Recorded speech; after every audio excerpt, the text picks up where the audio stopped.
mod. And yes, Thing is here first today, then Arno. At least on YouTube. Right, well. We've got to figure things out before we start making episodes.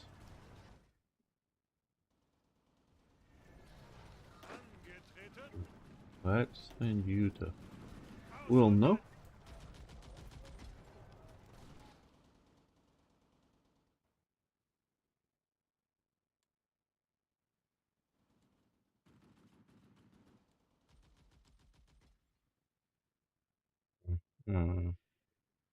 Well,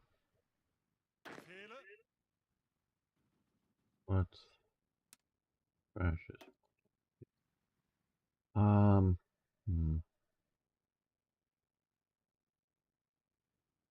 Where is distance?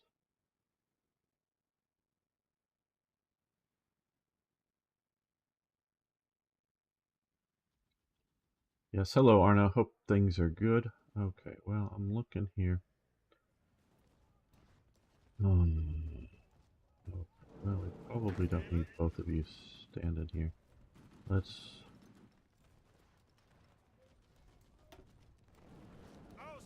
move you to there.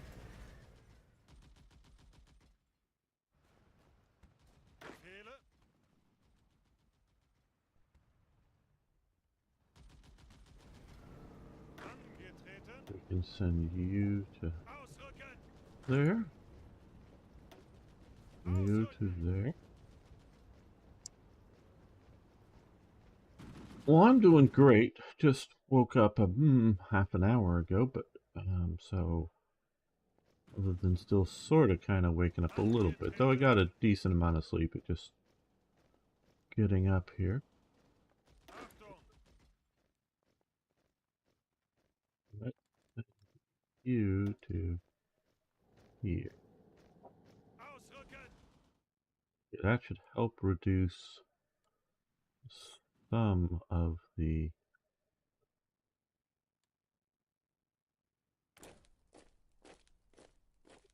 can we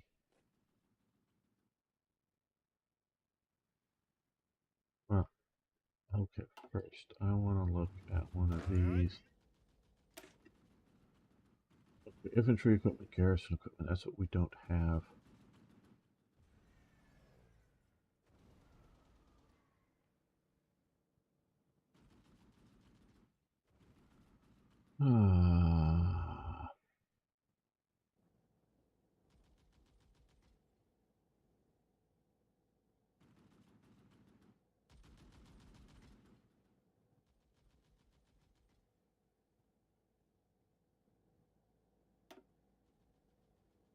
Yeah, we have that in there.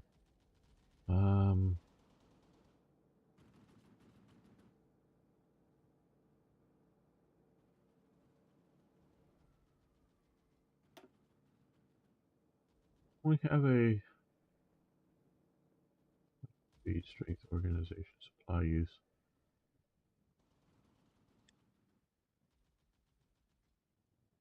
Entrenchment, nutrition, fuel capacity.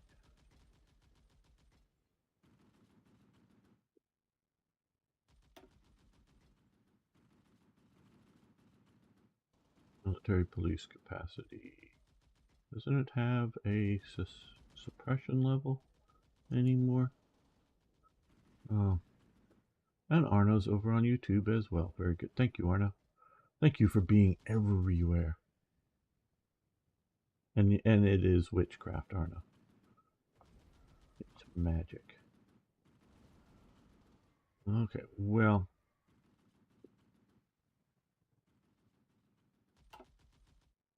I think they still give some level of.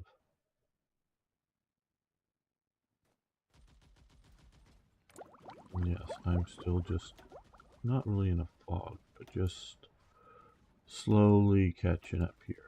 Right, right here, defense, supply. So there's the suppression number I'm looking for, 80.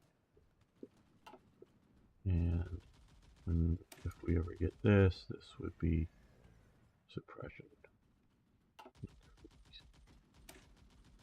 So 0.8, or I should say 0.8.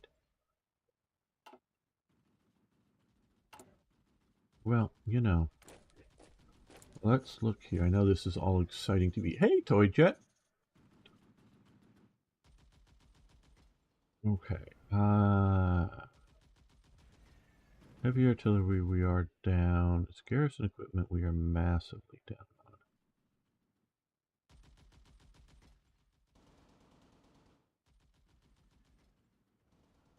on. And radio and support equipment are heavily down as well.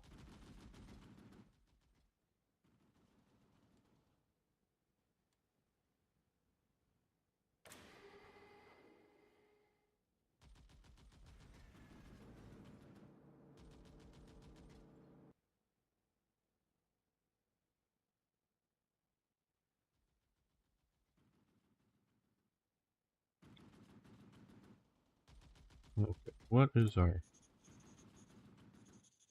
SS uniforms look like as in 32,000.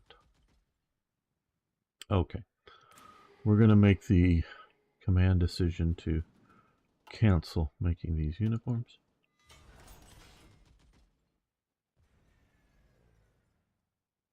Look and see.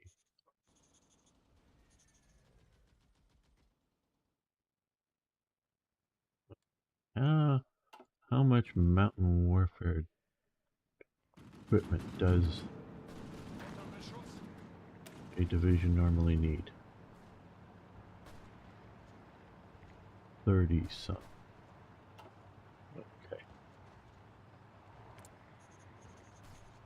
I'm doing great. Okay, we got quite a bit here. So, I think we will, well, let's go down to at least one.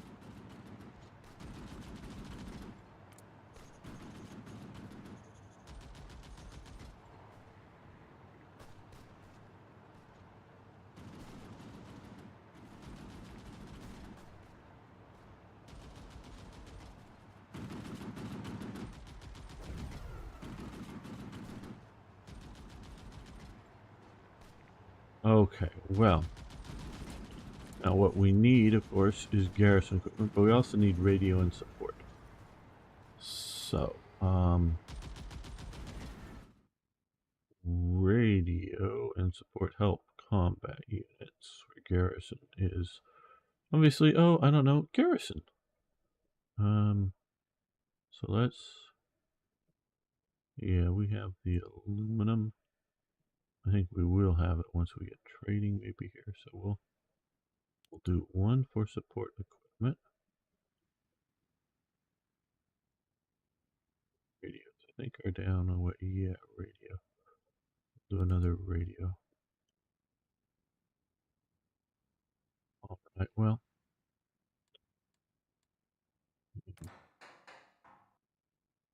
still building lots and lots of railways. Trying to secure our supply line.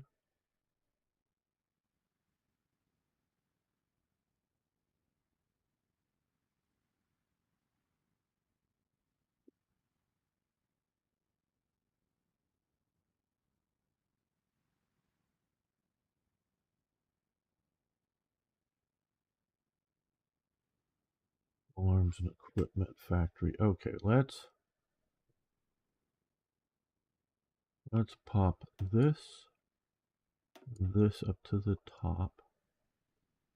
Get those repaired right away, whether that's bomb damage or battle damage or partisan damage, resistance damage, whatever you want to call it.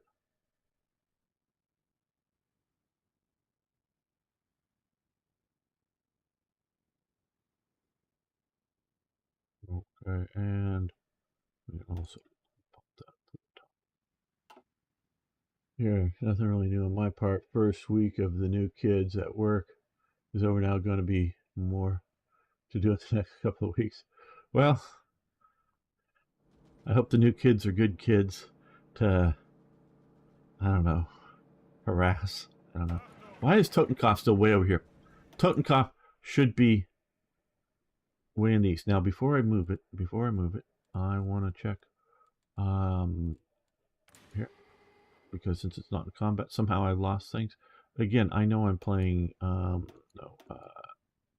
it's no. What am I supposed to be clicking on? So this over here. Yes.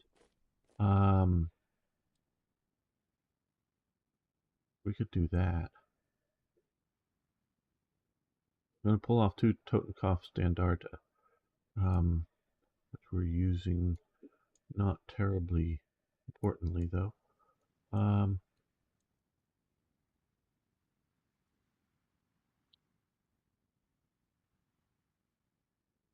Where is... Oh, it's Totenkopf Standards, but, oh, Totenkopf Chain of Events. Okay. Okay, it's November's. So yes, we'll send that. Yeah, I guess we will.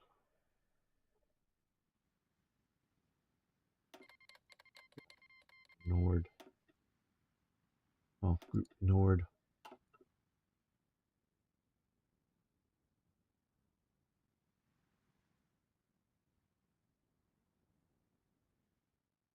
Yeah, I can imagine being shy. I vaguely remember going, you know, new school, new grade, whatever, and,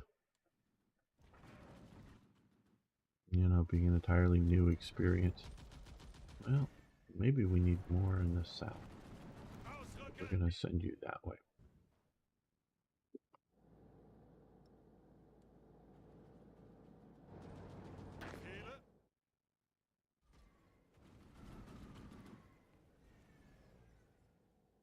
Well, I'm changing my mind back again. We're going to Gren Watch or Border Watch. We're going to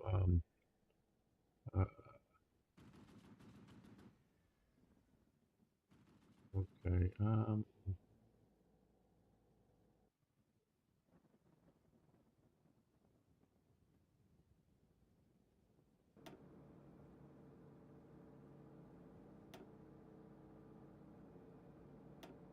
We're going to build a few of these. Yes, we're going to build a few of these. We're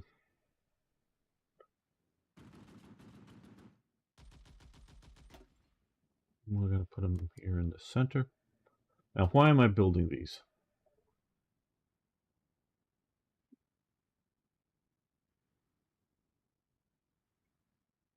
Well,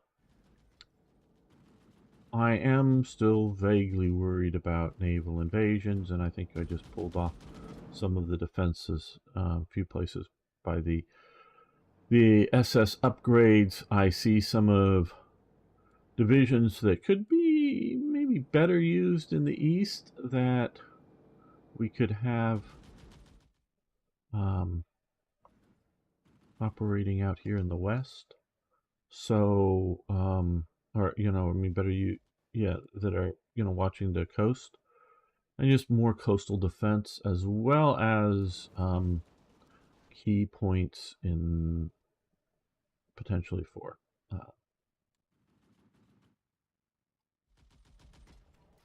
the east. Now,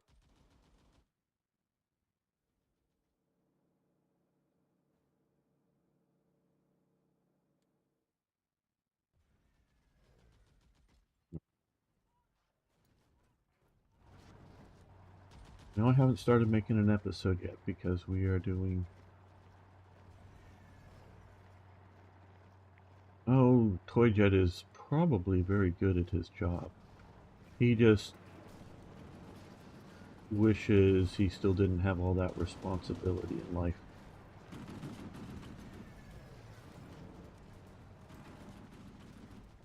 Okay, lots of infantry divisions.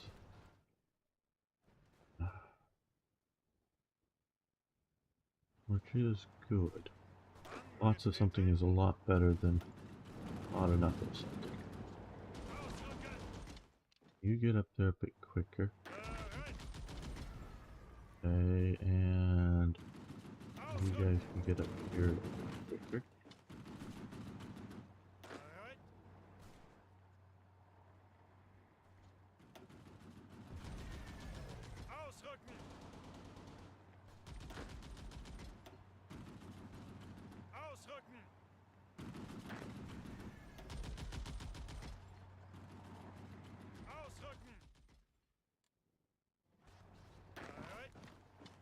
But you guys are coming down that way. Alright. Now these guys are being pushed out. These guys are jumping the river there, which is good. You guys are going to move back into that city.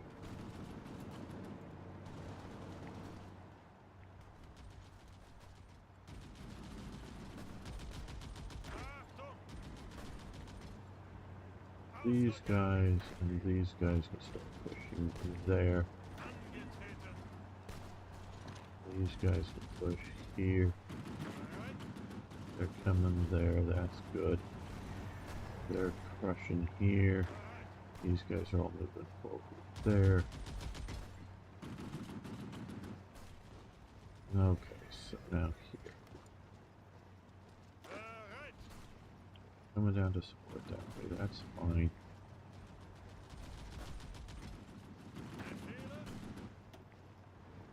Let's get a couple of more infantry divisions here.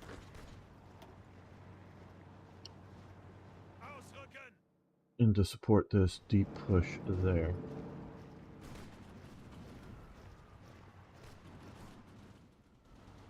Now we need to take this railway here. So far we're doing okay. These two and those guys are going that way, so they don't need to go into there. These guys can go to here.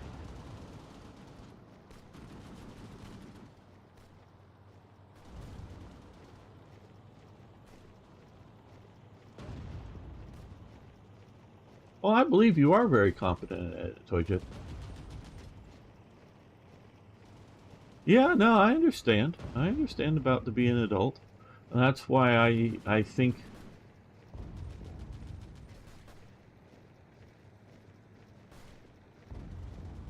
your personality otherwise is somewhat childish when you're hanging out with me and whatever. And I know you're a responsible person, so I take it as this is just blowing off steam, fun time, whatever you want to call it. Okay, these two divisions come up that way. The motorized and the not so motorized bullets, I can that way.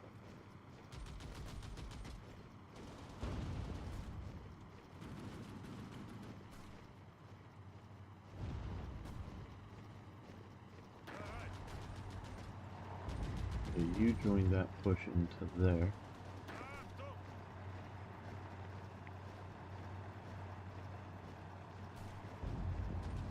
You continue moving that way. Okay, yeah, and you can probably push into there once you're there.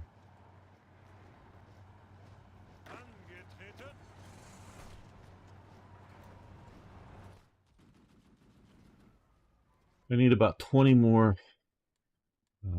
infantry divisions and 10 more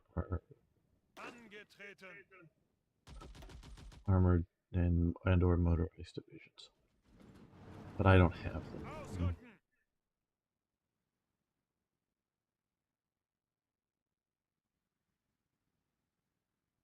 Yeah, exactly.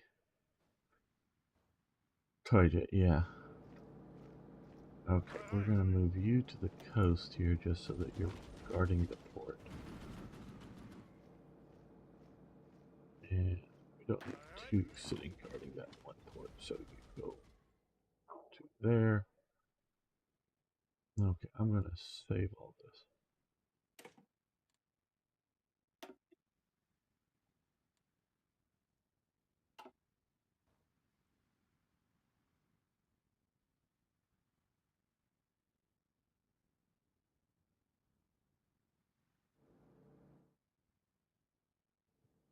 Now, not yet ready to deploy by any means, but we got more divisions coming and equipped. Good. I don't want to fire some of these guys here because I don't know that we have enough equipment for it, and units are already in the front line. But let's see about other things.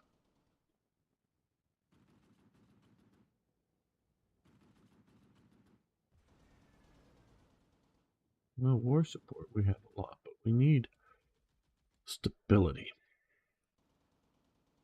We really should have got a lot of stability out of. Might do that out of taking Paris.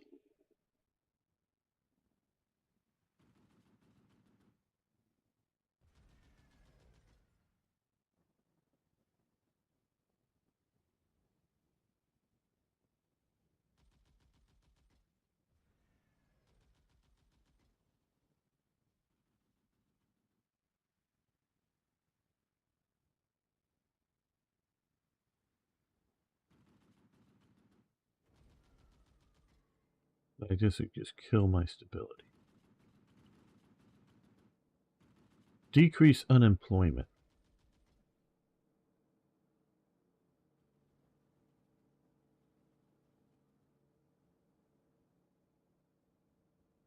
To me, this is just for Germany, where we're not talking about like 1941 September before the war starts for the U.S., or we're not even necessarily talking about Germany in 1937, at peacetime, but that this is even this is how this would be the effect of decreasing unemployment. Consumer goods. Now, weekly stability would be going up.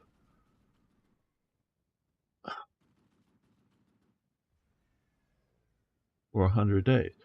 But, well, wouldn't this simply be turning over more military production, in times of war? Now, okay,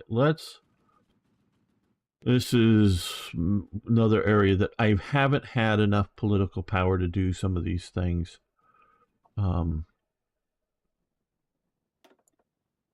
I should be doing, like war economy here. Partial mobilization, consumer goods is 25, it's 20. So reducing that down. Now this is weekly stability. It's gonna hurt my stability. Why is war economy gonna hurt my stability? This is this.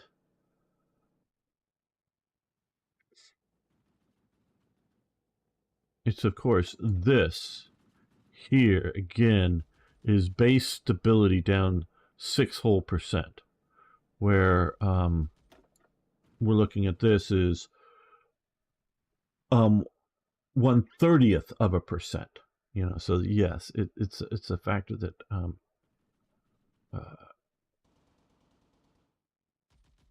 is a real factor, but it's not a major factor here.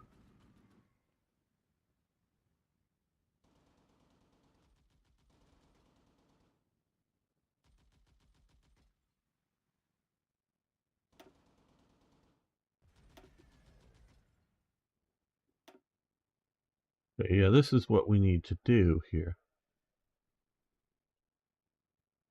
Okay, have a good dinner, Toy Jet.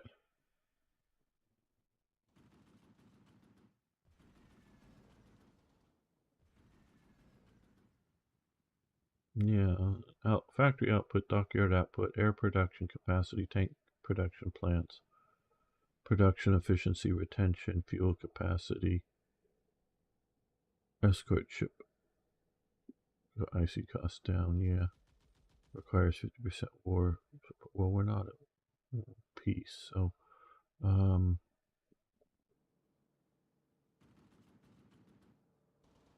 you see, okay, I'm going to wait to start the episode and do this thing.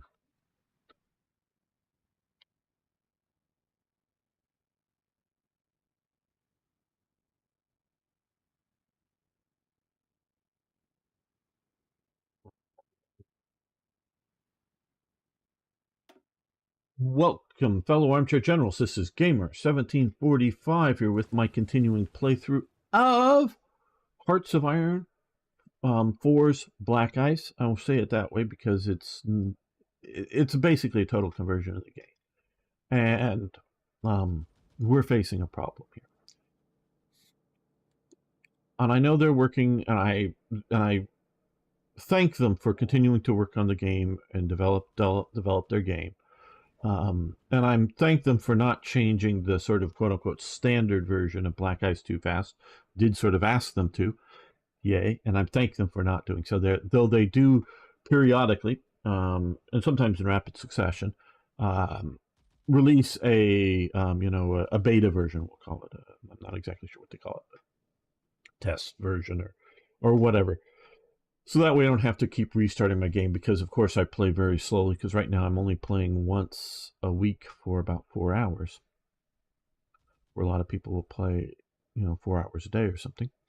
Okay, right now we have stability at 53%.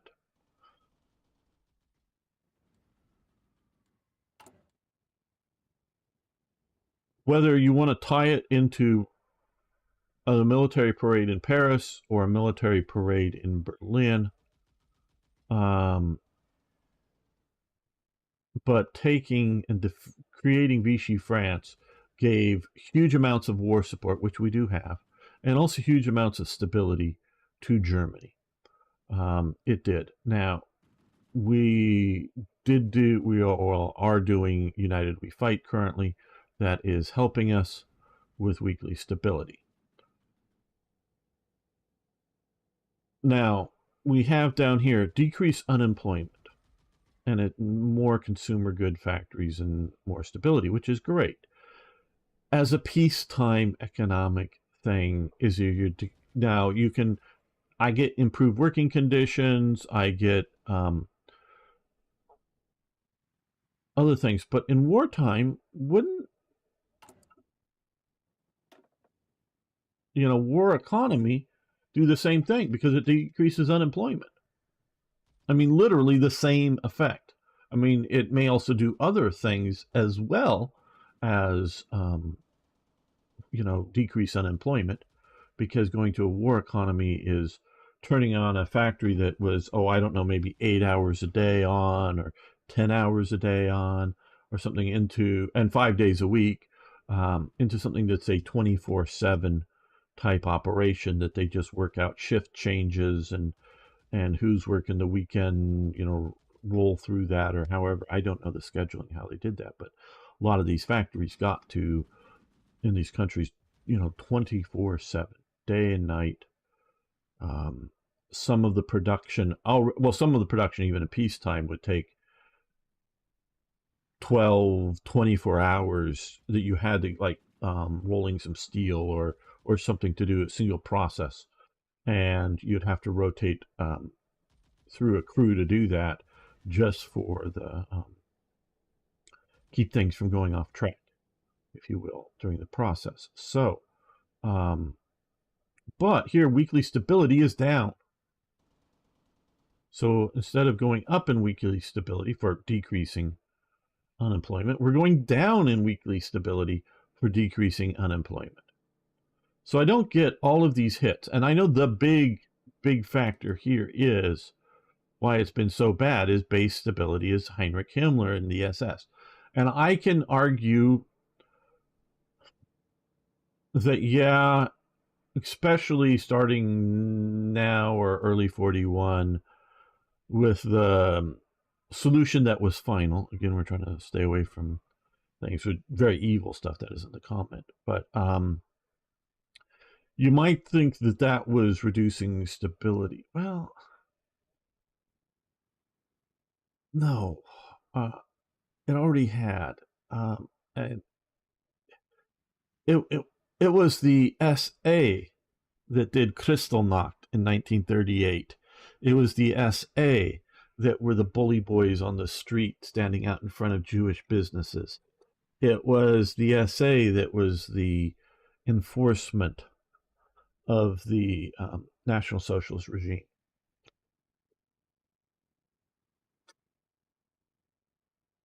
even after Ernst Röhm was, killed,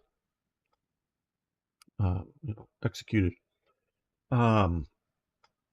It was still the SA that was doing that.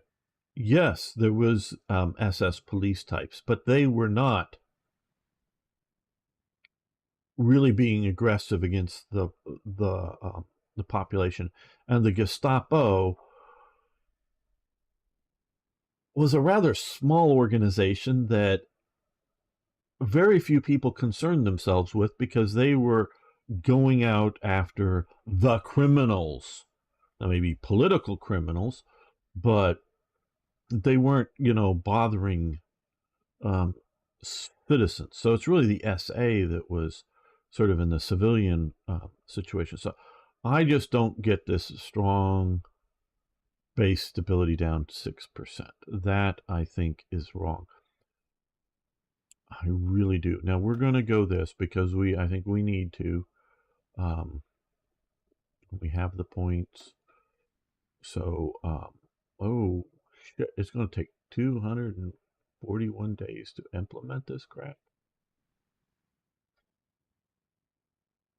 You've got to, and this is sort of a talk to the developers, which I love what you're doing.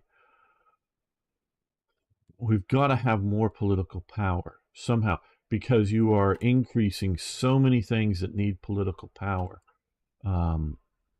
And that's fine. And it's fine that I can't just, whack all these buttons that have political power all at once. That's fine. Why creating these divisions cost political power, not command power? And then why would they even cost? Well, okay, 1 command power, 2 command power, something like that, because again, we have a lot right now used as the attaché over to Japan. But even without that, we still not as much as this can go up. So yeah, why? Why? What's the point? How is this a political power thing to motorize an infantry division? You're just taking the infantry division, if that's all you're doing, and giving it vehicles. Yeah, I know that it's changing the template here, but in reality, how is that a political decision? So, well, Arno knows the spokesman for the Dutch Ministry of Defense. He could ask him if Arno really wanted to.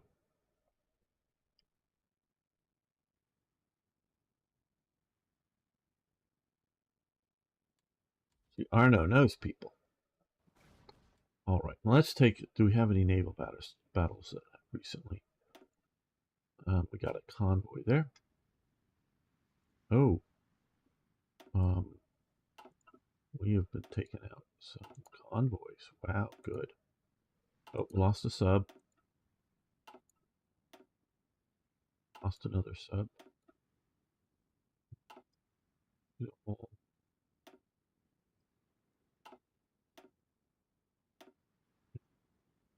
Goes down, but well. Hey, Jetin. But the Allies are beginning to train pilots. I think for Ukraine, is that what you're talking about? That's very likely.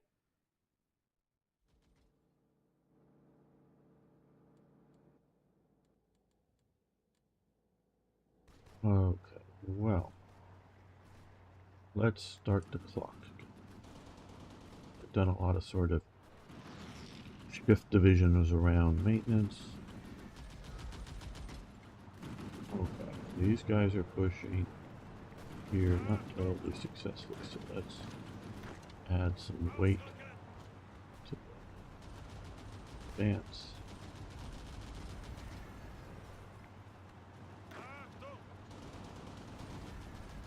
You're going east, you'll go northeast.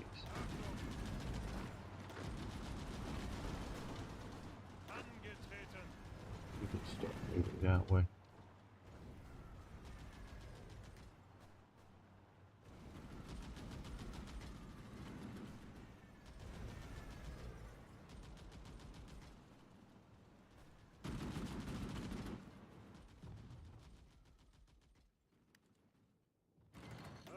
Okay, so we have... Let's take the radar station. I'd rather own it than not. Okay, let's push here. I wish I could set this up, set the support order prior to the battle commencing. Breaks through Russia's first line of defense near Toma. Okay, I'll look at that. I don't know if I had heard that one. Okay, we're going to send in the motorized division there. And we're going to attack that infantry division. And once that battle commences, and then we're going to support that. Once that battle commenced, now we're going to support that. So that way, there's 2 divisions attacking each one of those divisions. Okay, you're going to push right up there, and you're going to support that attack. See how all this works? And we'll get pushing to that river. Hey, Michael, how you doing?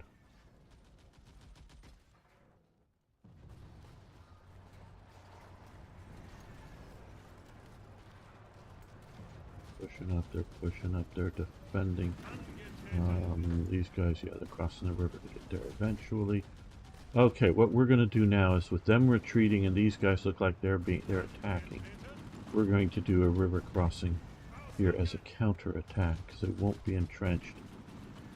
Okay, they're defending here. Again, similarly, we're going to do a counter-attack there.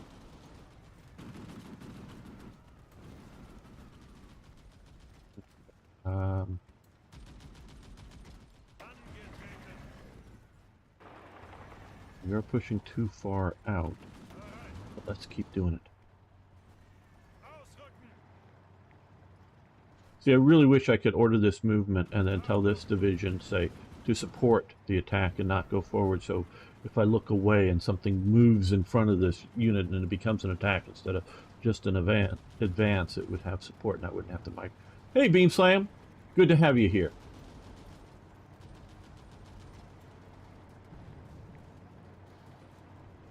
Have you seen Decisive Campaigns series on Steam? You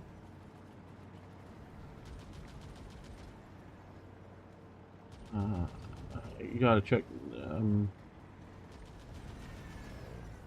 Just a second here. Have I? I know this sounds. I'm thinking I have. Let me see if it's what I'm thinking of.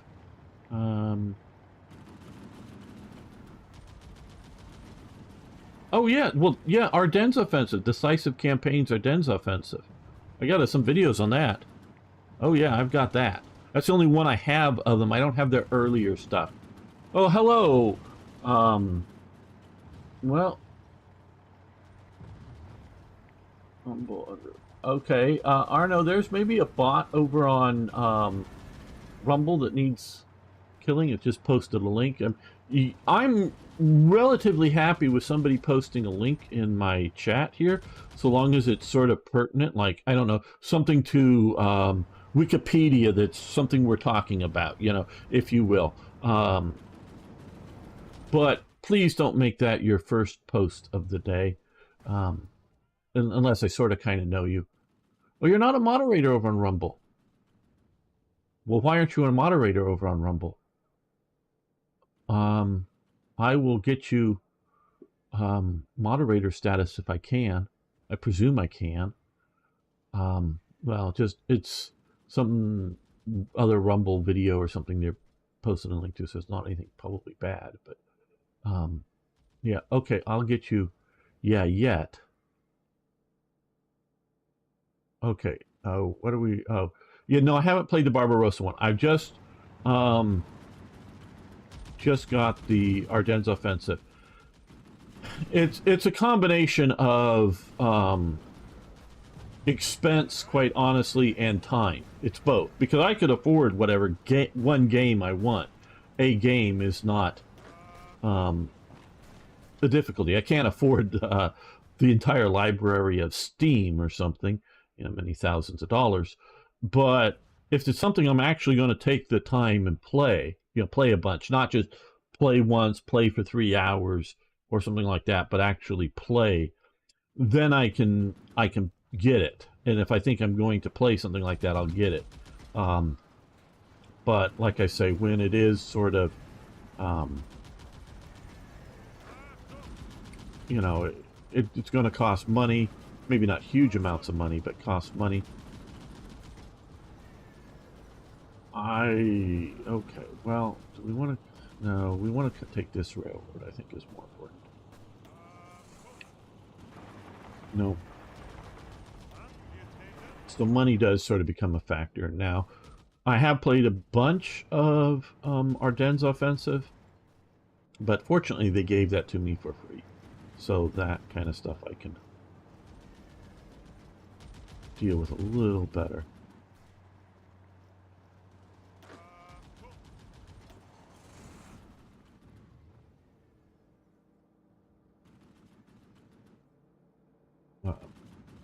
Some will be training at bases close to my location, probably fly home with the same planes again sometime next year. Yeah.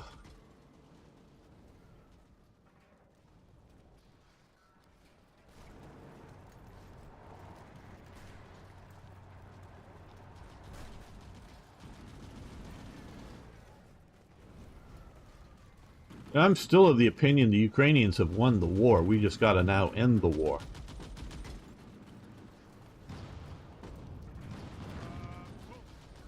You run out of steam. You're getting more support, so you're almost there. So you can join. Oh, they've got 4 divisions, but we do want to put pressure on some of these divisions are escaping from other places.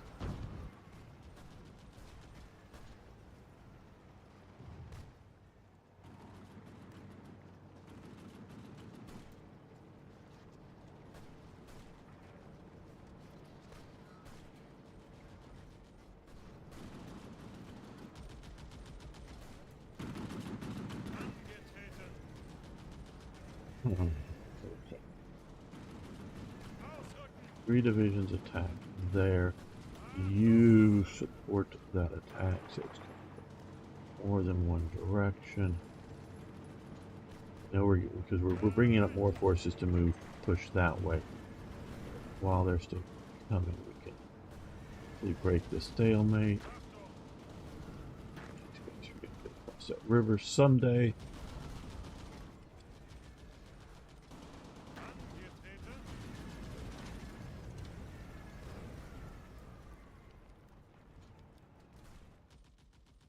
Well, yeah, I mean, yeah, like I say, in my opinion, the Ukrainians won the war. The Ukrainians won the war, stage 1, that they stopped the collapse, they stopped the takeover of Kiev and pushed that whole northern front back to the original borders.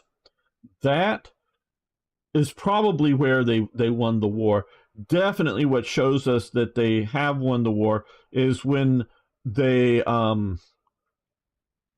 push the Russians back. I think, what is this, the Dnieper? Sorry, I don't remember all the rivers. And here's Kherson, spelled with a CH here. But when they push back the Russians here, they've won the war, people. Now, will they get all of the drive to Sevastopol? Is there going to be somebody there? Well, let's just check it out. Are they going to get back Crimea? I don't know. Are they going to get back all of the Donbass, all of the territory that they took? I don't know. But, you know, and I'm a little worried about what Jeton said here, defeating tyranny in all of its forms. Is this really now become, and this is what I'm worried about, quite honestly, I am worried. What do we do? Where are you supposed to be? Oh, trains. Get there fast. Is this really a war to defeat Putin? that we're going to keep this war going, demanding everything back until the collapse of the Russian state and Putin is no more. God damn, people, you're gonna kill a lot of Ukrainians to achieve that goal of defeating Putin. That is what I'm afraid. Oh yeah, I know about Belarus, but see, this is the problem.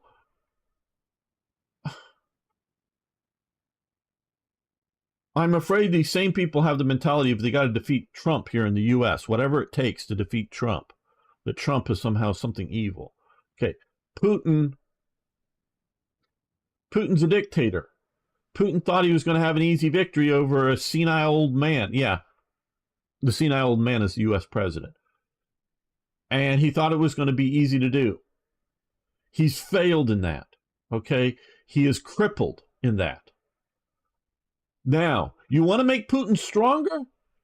Make this about Russian nationalism. Russia, hooray. Then all of the Russian people will get behind Putin. But if you go, hey, Russian people, want to stop having your people die in combat or in attacks on, or whatever, in counterattacks? Hey, here's a peace proposal. It's reasonable. Now, Putin is the bad guy to the Russian people because he won't accept a reasonable peace proposal. But I really believe I don't know if it's most of the leaders. I'm not talking about the people in the street in whatever country. I'm talking about a lot of the strategist types in this. I really believe that they have turned this into a proxy war to defeat Putin, not save Ukraine. And you know what? If this fucking thing was, if the Crimean border was such a goddamn important thing, why didn't Obama do something about it when Putin invaded Crimea?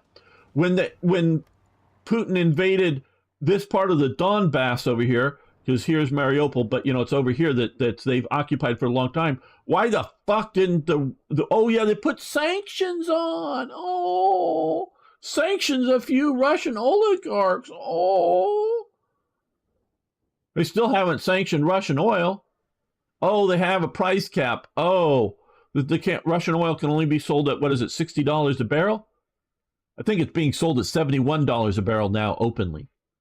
So they're not even freaking, defeat Putin. They're not even putting proper embargoes on Russia if that's, just for an economic blockade, economic repercussions. No, they won't do that because it's needed in the world. So this is and I don't think you're hearing anything I'm saying is pro-Russian. I'm not,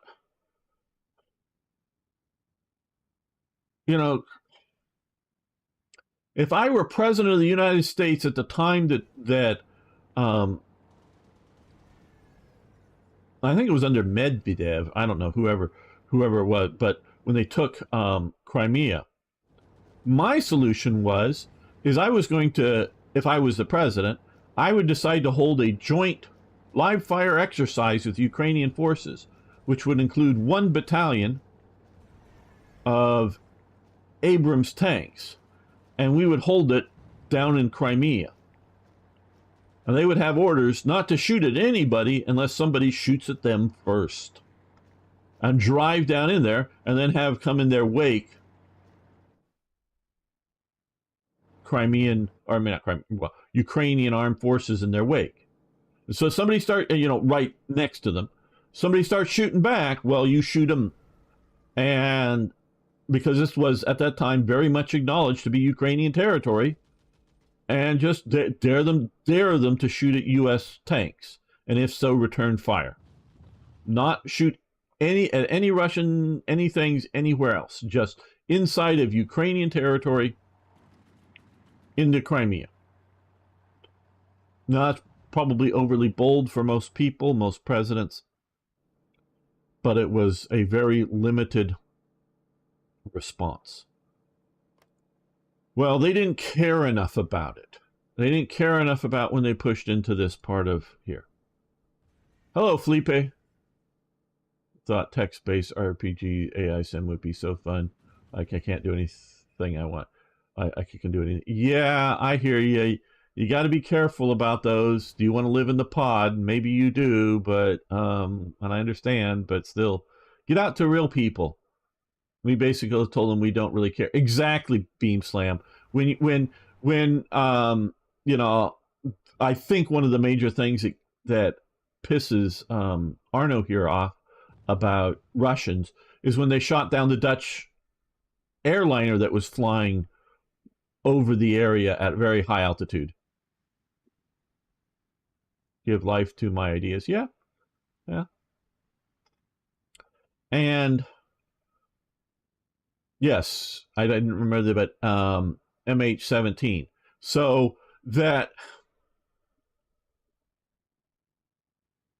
may have been an accident, but it was an accident of incompetence, not like some highly trained stuff that something got too close. We could talk about the Carl Vincennes and the not normally scheduled passenger liner that was flying right over them straight this way. That I know some people believe that that the bodies had toe tags when they saw some video recovery. I don't know, but whatever the thing was, and you see the Carl Vincennes out here patrolling and this target coming in, and they were, and you can see that because they recorded and put out the because they were recording on the bridge at the time of the event, where the Russians haven't put out even whether real or recreated or whatever, but I'm pretty sure it's damn real. The bridge video when they shoot down the Iranian airliner, and what they were trying to do to ward the damn thing off. So no, the Pan Am died over the Lockerbie, Scotland, with the bomb in it. That killed Pan Am Airlines, and that was back in the 80s. I think it's dangerous. It is like an ASI. Yes, that's what I'm sort of worried about, Felipe. That you're doing too much of it. I think you ought to limit the amount of time you do, because it's not because I know this is another topic. Yeah, there were a lot of Australians on that flight too. When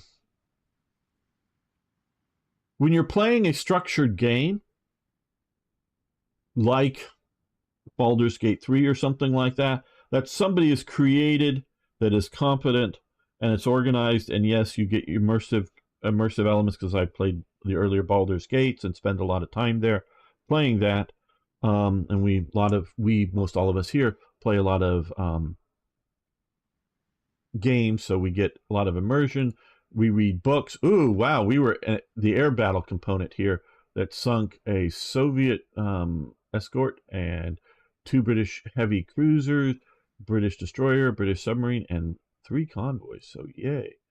It looks like it was all air. Oh no, there were some DDs, BBs. Yes, okay. Took that out.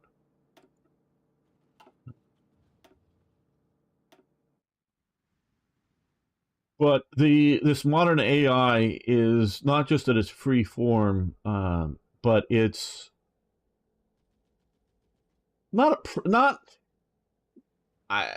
it's sketchy, so it may be more addictive, and lots of problems with that.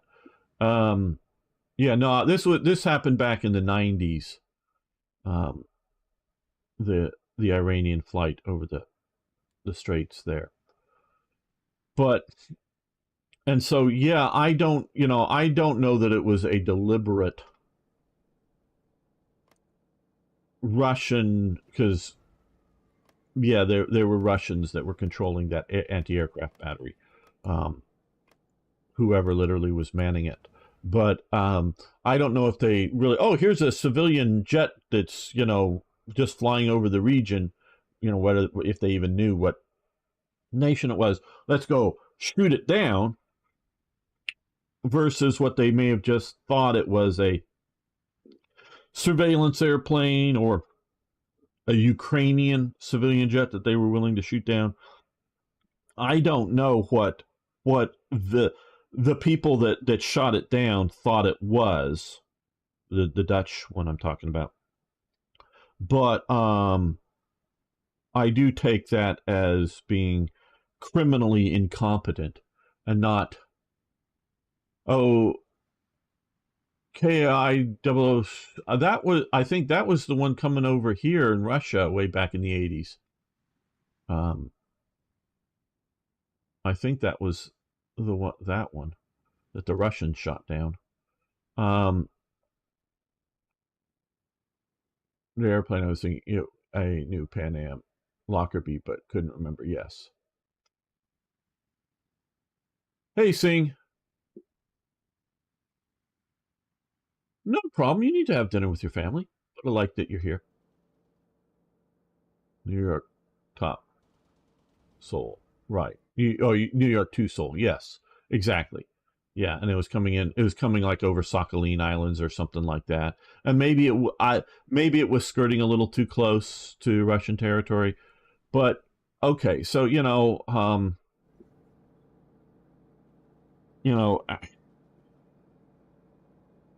they were doing that. I mean, I know the Russians probably claim, oh, it was the Ukrainians actually did it. No, and I don't know if the missile was fired technically from inside Russia, because these borders and states don't quite align to modern territory. I don't know if it was quite literally fired from within the Russian territory or from within occupied Ukrainian territory, but and who what, but they shot that down. But nobody was really doing anything. Nobody showed that they really cared about Ukraine. Now we can talk about the CIA overthrowing, and I don't remember the names, but the previous pro Russian president that gets elected, whether they did that or not. But if they did that, they did that, but it was definitely a done with local personnel, shall we say, meaning maybe the CIA or some other agency, maybe they organized the Ukrainian Revolution. I forget sort of what they called it, but if they did, I'm not saying they did or they didn't, but if they did, it was Ukrainians doing it, in a mass populace type event, and which might signal that if you're back to, I think it was Jetton's, Jetton's,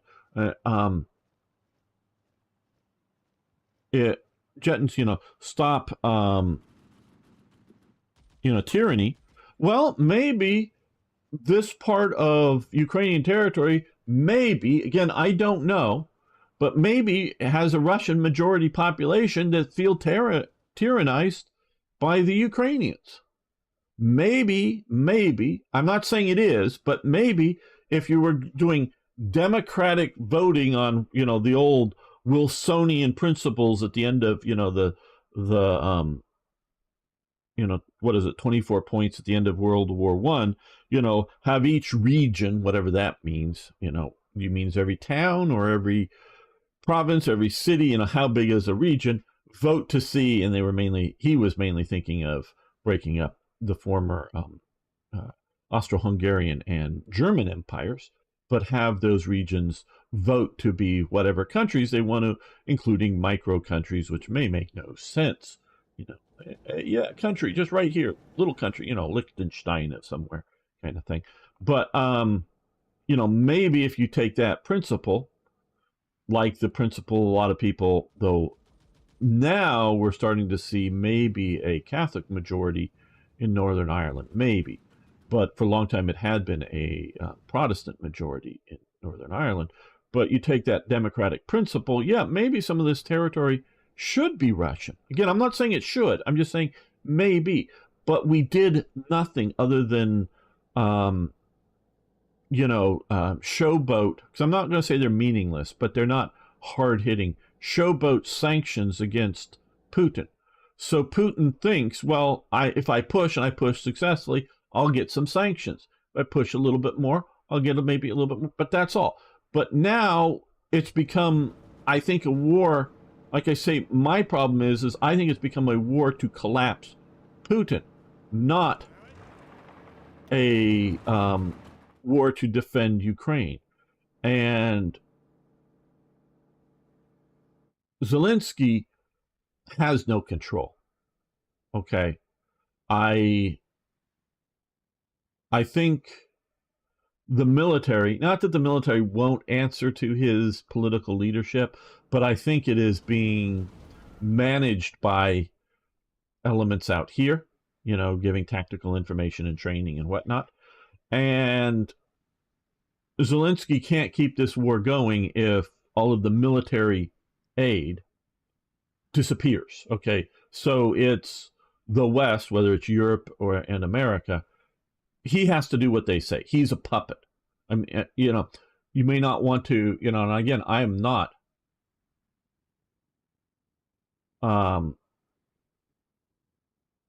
you know, putting out Russian propaganda here.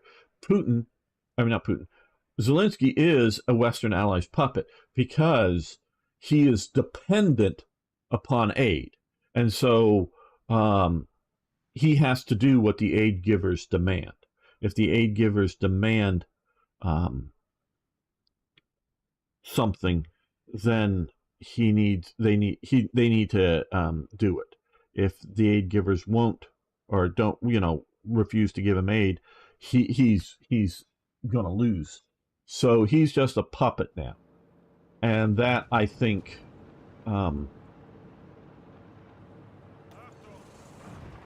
needs to be taken into account here. So, like I say, I think Ukraine has won the war. Now, what are the borders going to look like for a peace agreement? That's what I think needs to be defined. And to the best of my knowledge, until Khrushchev designates Crimea as part of the Ukrainian Soviet Socialist Republic, or whatever it was called back under the Union of Soviet Socialist Republics, it had never really been part of Ukraine, to the best of my knowledge. It had been Turkish occupied, it had been Russian occupied. I'm not saying that nowhere, never in the history of mankind in this region that some ethnic Ukrainian type state that didn't control this for some brief period of time. But I don't know that it's really inherently Ukrainian territory. Now, I know my problem with Putin coming in here is it was an internationally recognized zone. We didn't want to do that. And yes, under President Bush, the U.S. helped Russia practice for the invasion of Georgia, but the history goes back a long time, a very immediate response. Yes. I don't know if they helped. I don't know if they helped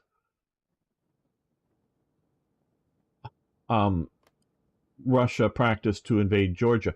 I do know, I haven't looked at those Wikipedia links, and again, those are fine to put in the chat. I do know that Bush really pushed back and got withdrawal to the previous borders. So I do know that was, and U.S. forces were deployed into the Black Sea to help that happen. And what is your good news? See? Love to hear it. Okay, we're going to move 2 divisions there. We're going to send this division, or those divisions, and this division there. And these guys are going to come across there. These guys are going to come across there. These guys are going to go north like that. These guys are going to cross there. These guys are going to attack. Now, these guys are going to... these guys are going to go there. These guys are going to attack there. These guys are going to there. Oh, you're getting a new car. Very good. I know that you had a problem with a flood. I don't know if it damaged your car or you were just sort of trapped where you were, but I figured it might have damaged your car. In the flood, I remember. See, I remember things. Okay, we're getting reinforcements. That attack. That's just way too many forces right there. Okay, the cavalry division can go there. These guys can counterattack into there.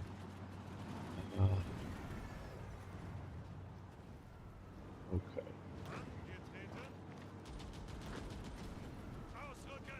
Need to keep pushing forward, but also need to get that armor division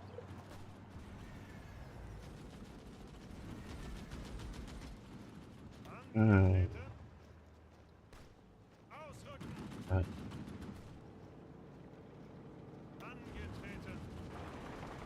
Railway.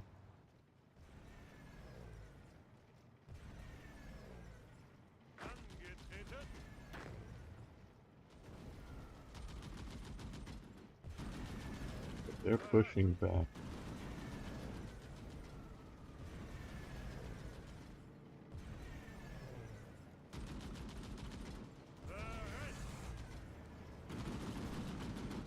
Okay, you guys push there.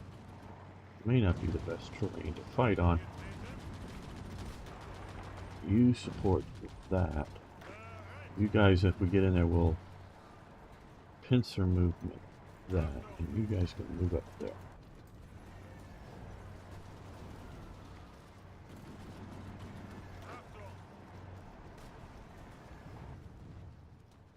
Okay, well, we're here.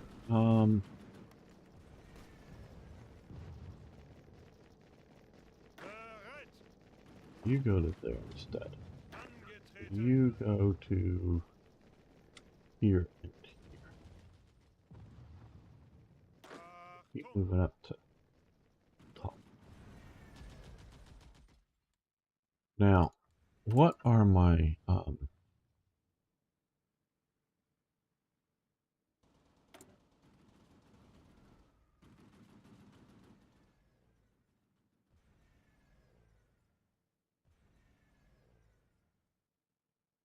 okay, I think we need to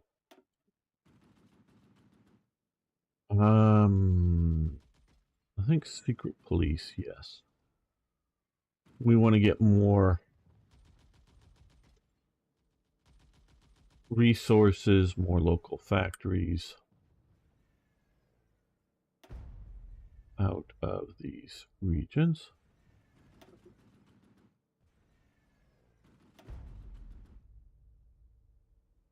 Kingdom of Yugoslavia, yeah.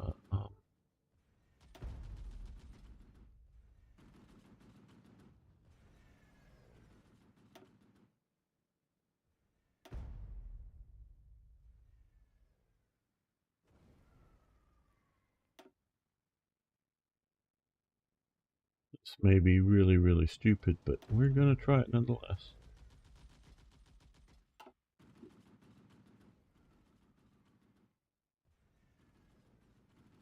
Used for moving or delivering items in restaurants, as it's also oldish. Yeah. Hey, Turn Low, how you doing?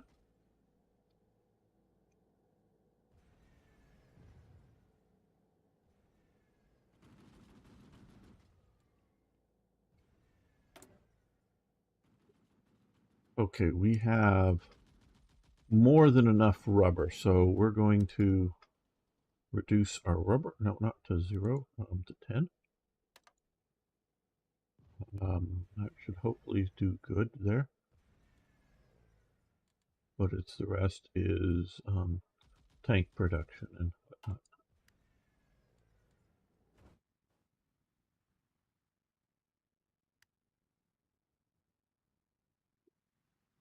You're always starting to panic about the hurricane. No, nobody's paying attention to it here. The news is talking about it, but I was just watching something just prior to this stream, news report on it. I think it's going to be a tropical storm when it gets to me in a day or so. So I don't think it's going to be terribly serious. Hey, ZZ.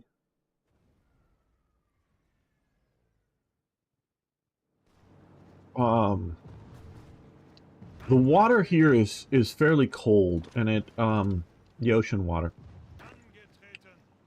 and it comes down from Alaska, and that really diminishes the effects of tropical storms that come north.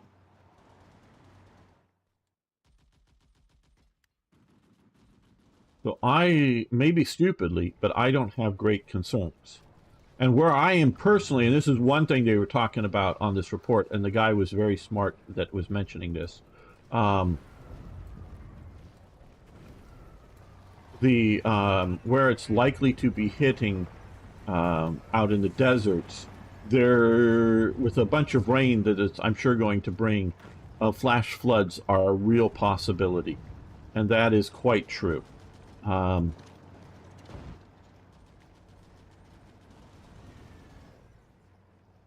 so that can be quite dangerous. So that has to be taken into account. But where I am, I'm high enough off the. I know I live in the city and all, but the water comes down. If it comes down a lot, it's got to go somewhere. But I'm in a high spot, so I should be good personally. I don't know what field uniforms. We stopped making SS uniforms. We need more. Our soldiers are going to be naked. Well, let's build more freaking uniforms.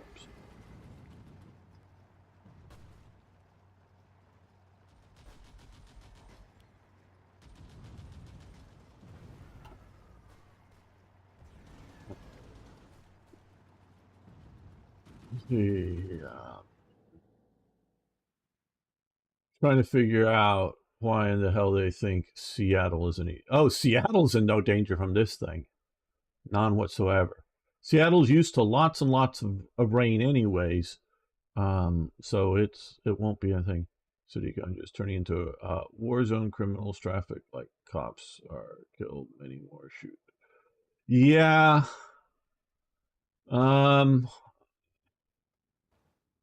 I've never been to Brazil. I've known a few Brazilians. And yeah, there's lots of crime there. And yeah, it's not necessarily a great place for things like that. Hey, Ragnar. Same from Louisiana. The idea of a cane gaining strength in cold water makes, yeah. So yeah, yeah. I grew up swimming in this ocean. Okay, and I grew up swimming down in this area. And this is still where I live. I don't, not doxing myself too much, um, but there is a flow that comes down from Alaska that comes right down the California coast. And I remember as a kid being on vacation and wanting to swim in the ocean up here in, well, it was either spring, summer, or fall, not in the winter, and trying to go into that water, and it was cold. And of course, the surfers up here love the surf here, but they wear wetsuits. Yeah, no, that's cold. I mean, cold water. Down here, it's not, in the summer, it's not so bad. But last I saw that it was off here. It's expected to be up into here maybe tomorrow, but it's going to be hitting. This is mountainous, the Baja California. It's dry, mountainous. Now this might be warm, shallow water here, but it's mostly looks like it's going to come up through here. And yes, people living out here. And my granddad's ranch was somewhere out in here where I know where it is. I'm just not going to point to it. Yeah, it can have flash flooding because the the sand doesn't the ground there's sagebrush and other it's not this. It's well it's I do have, oh hey, one of my mods is California picture mod, in which I for Hearts of Iron 3, many of the areas get period um pictures for their region, which I made.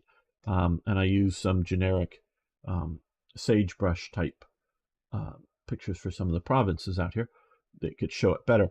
But so there is vegetation and trees and whatnot, but it's not like grass covered that's very solid in most places. So a lot of water will create floods, and so the won't retain the water, the ground, and plus the sand will just fill up and go into a washer area or some sort of drainage system and immediately clog it up and then flood everything else, because it's just taking, if they're talking about like 10 inches or something of water dumped here all like within a day, and that will just cause huge flash flooding problems. And if you're in a low spot, it's going to be bad. And you could, because there's definitely been in maybe less powerful storms. So we do get storms, and they often come from up here, but they're not like hurricanes. Um, you could see significant flooding, but that's going to be in the low spots. And I happen to live sort of on a hill, a bit of a hill here, not high hill, but nothing that's going to like flood me out.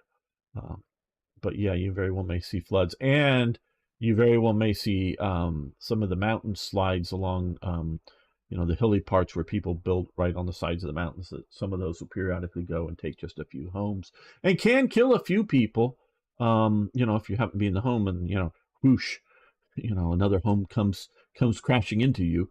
But overall, it's mostly economic damage like that.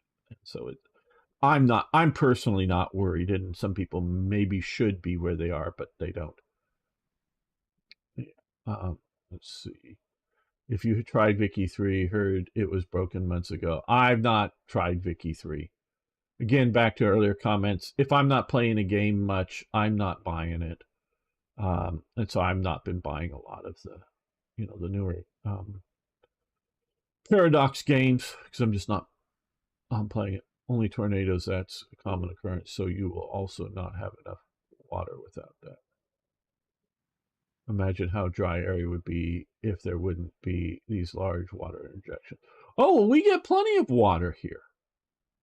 Normally, we had been going through a few years drought, but all of our lakes, we get our water coming from up here. Our storms, our water comes from up here, comes in here, hits this mountain range, and as the airflow hits, it goes higher, so it goes cooler, and it dumps the water here and here. So you can sort of see this green kind of thing versus going out into the desert on the far side of this mountain range. Out here, every year gets monsoons in Arizona. And the monsoons, yes, they come up from the south. And it's sort of this dividing line here. And if you looked at the swirls I saw, there's also a cold swirl right out here. This maybe even going to hit it and done this. Oh yeah, well yeah, and you but it's in the wintertime, it dumps water here, and like you say, snow here, snow at high elevations, water low elevations as it goes up, and then yes, it melts down in here. And we got the Colorado River here, which comes down here. It doesn't so much come here anymore, from my understanding. It flows down here. This is where it's called both Hoover Dam and Boulder Dam. Hoover after the president, and the lake behind it, huge lake behind it that's filled back up there. But a lot of the water and it still flows down here, and we generate electricity. A bunch of that water goes into California. A bunch of it goes up to Nevada, particularly Las Vegas.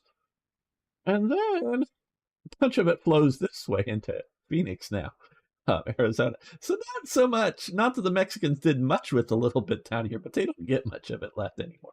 They actually flow it back into Phoenix to use it there. So yeah, Yeah, we get, and that's, coming off of all this watershed out here from the Rockies.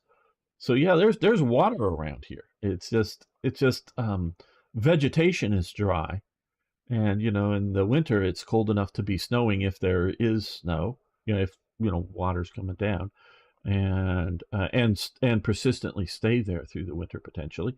It's not like terribly cold, but it's cold enough for that. And so yeah, it's this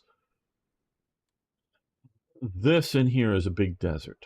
There's no, yep, as Mexico, most of Mexico's population lives right down in here. And now there's another big population that lives right along the border because of border jobs. Lots of Americans have built companies down just in towns right across the border that have attracted a lot of Mexicans. But this is sort of a big empty desert here. Just to give you a geographic lesson of the area here. Mexico probably isn't happy about the river flow. Yeah, but Mexico really didn't do anything with it. Yeah, I hear you, but this is man, I'm blanking on the name.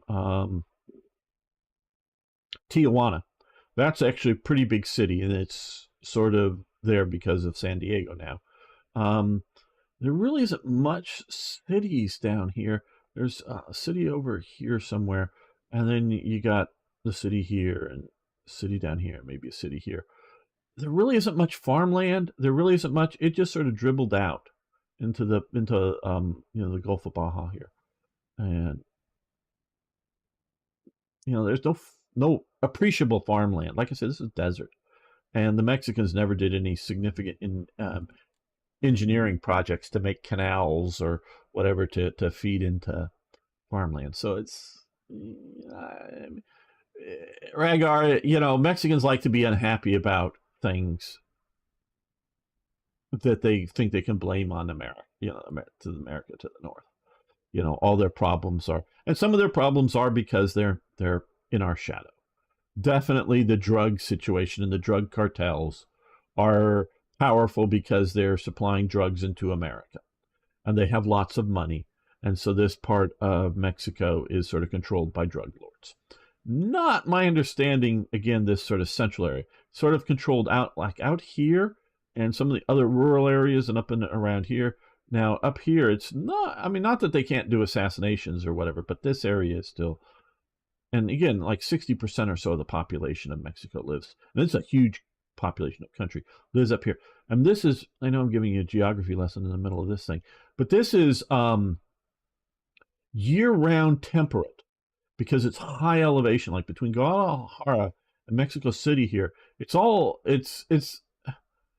reasonably fertile, but it's a lot of mountainous, but it's all like high elevation. So instead of, you might think this is hot.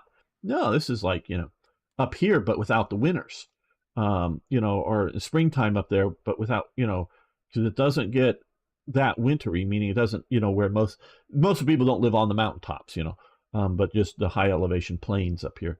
So they don't like get a lot of snow or anything. And it's rather nice. I've never been down here. I've just been, around the border areas, but, yeah, that's sort of Mexico. And yeah, things up here they want to complain about being in our shadow and whatnot, but Gamer, do you know about the Tata group? Not sure that I do. Sing, maybe I have, but not right offhand. Why they moved their weed growing operations to Oregon and Northern California? Well, a lot of the weed growing is local stuff. I don't know how much is gang controlled, but it might be. There's a lot of local weed growers. 60 Minutes did a good report on several months ago. Okay. Yeah, I didn't see that, but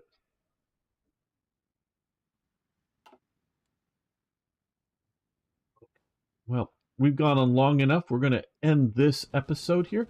We're going to keep the live stream going, but the episode will be ending here with a talk on U.S. and Mexican relations and the geography of the region. I hope it was interesting. See you next time for more, yes, more actual Hearts of Iron. Okay, and we'll just make a save and continue here.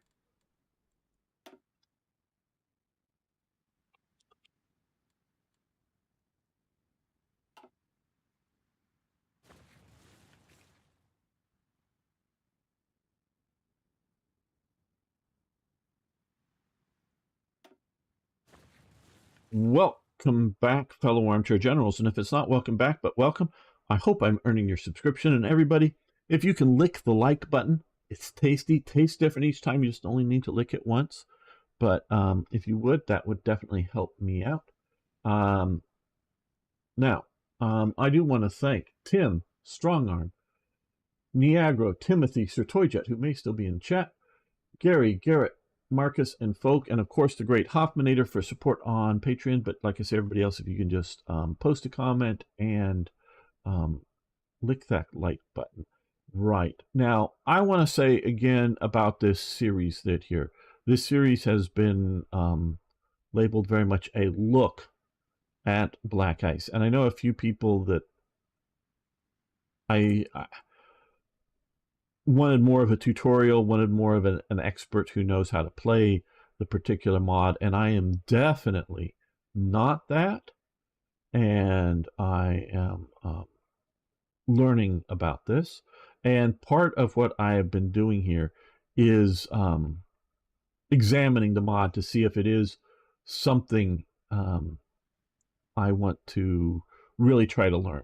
Because last time I played Black Ice, just if you didn't watch that end of that thing, when I was invading the Soviet Union, right in this sort of in depth into going into, you know, Russian territory, I was getting huge penalties.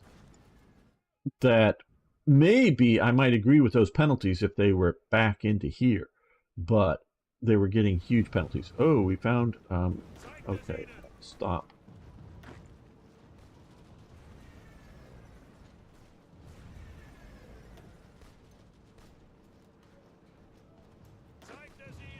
Stop attacking.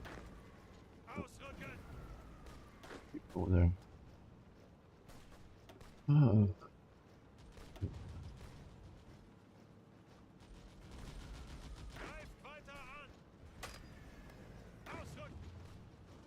No. You turn around that way. We got a bunch of Soviets up there we need to deal with. So this is just a look and to see if I want to continue to play it. So I've been bitching and moaning about things, and I still sort of let's see if I can grab these guys. I'm going to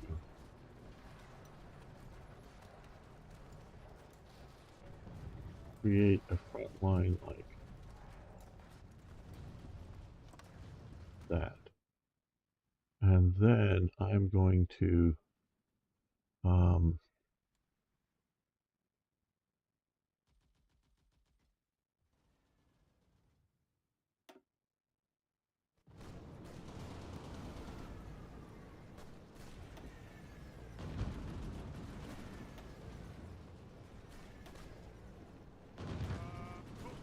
this is the problem. Once I do this, they stop. Oh, how?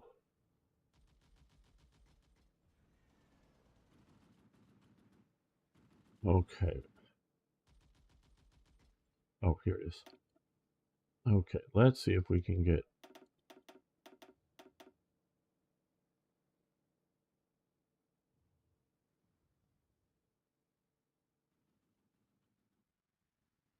We're going to get some expeditionary forces here. Do I need to click yes somewhere on this thing? It's not showing me.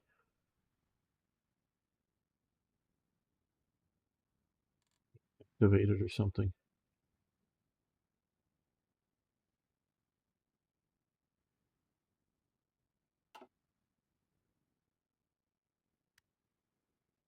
It's not seeming to want to give me an expeditionary force.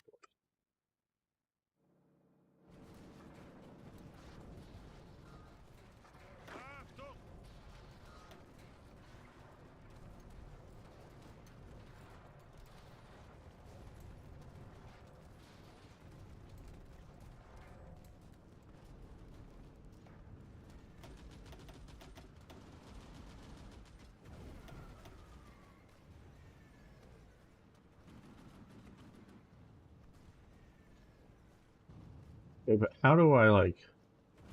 They will accept, but...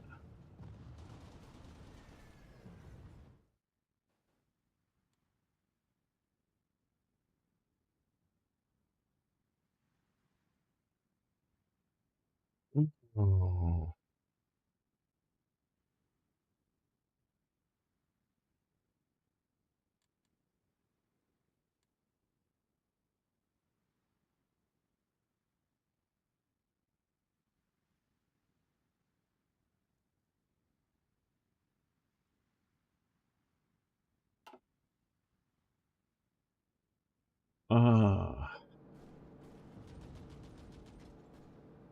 Okay, let's grab these 3 divisions. Let's form a new thing. Let's... Artillery expert. Okay, let's give him. Let's go here and delete this.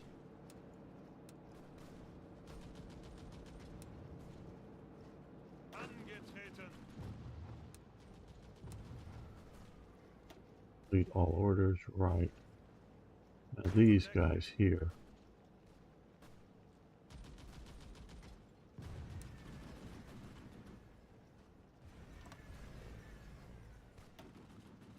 Yeah, see, I couldn't get to this goddamn button. Who the fuck designed this interface that I can't move this thing north of this? I don't know if this is the mod or...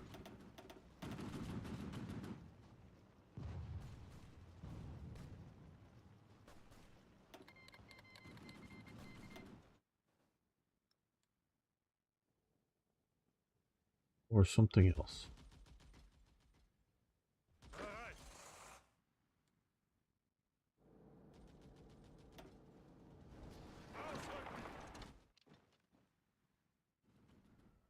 It's just infuriating. I don't know.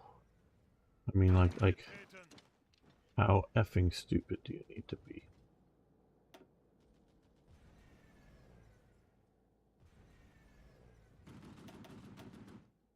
Will not send. Okay.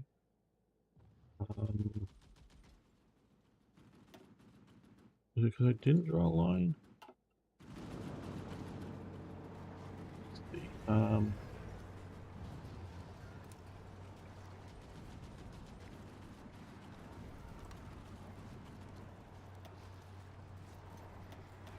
Yeah.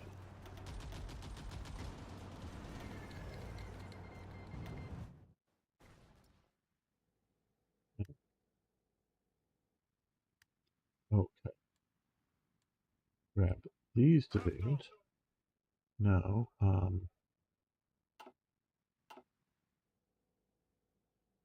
Grab these divisions. Now, if I were to kill this plan, I'm going to try this. Delete all orders. Okay, good. Hopefully these guys will stay. And I can send all of these guys via railway over to here. Hopefully they'll stay. Okay, good. Okay, Tata Group is an Indian, okay, multinational conglomerate headquarters in Mumbai, established in 1868, and it's India's largest corporate conglomerate products. Okay, cool. Organized Motors, They also own Jaguar, Land Rover, and Starbucks. Okay. So have over 25% of cable networks in Europe, North America. Okay. And making, oh, how interesting. Okay.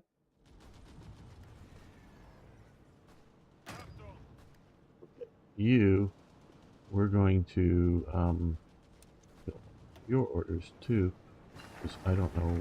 Okay, establish the Gestapo.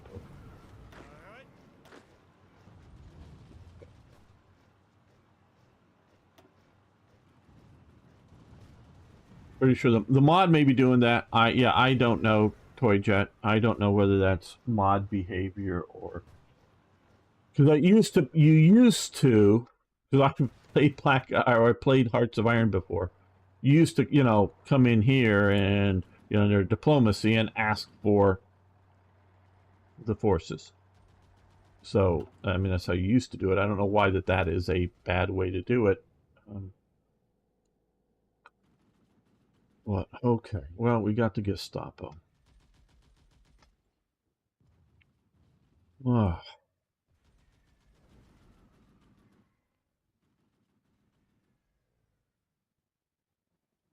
I forget what I wanted to do. I know there's a bunch of things to do. It's not. Can I think of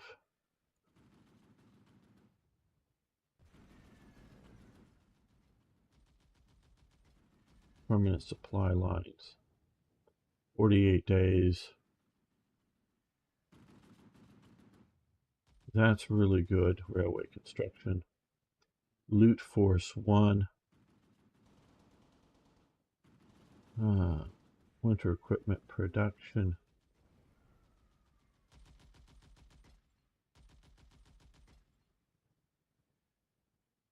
Adds.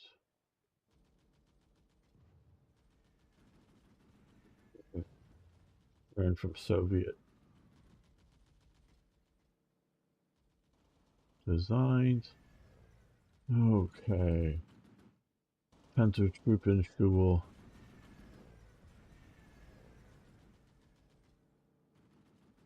Breakthrough. Really nice. So there's a lot of really nice things to do. We could do that. Well, that's good.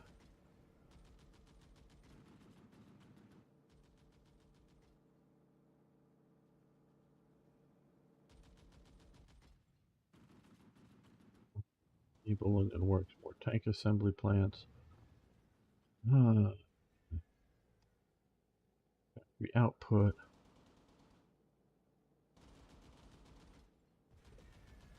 But Bohemian Moravia removes Skoda Works its grants, gains Skoda Works grants factory output. Okay, I guess it removes it from Bohemian Moravia, Maharen, or whatever. And gains it for us. 5% factory output. Oil, how are we doing for oil? Well, we got 2.5 years until we run out.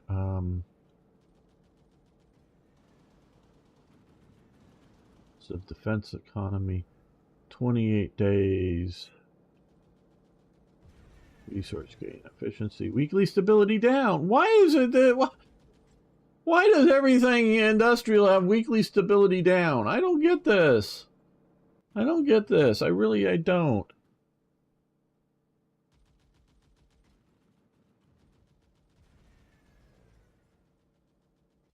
Well, I might believe you, Sing.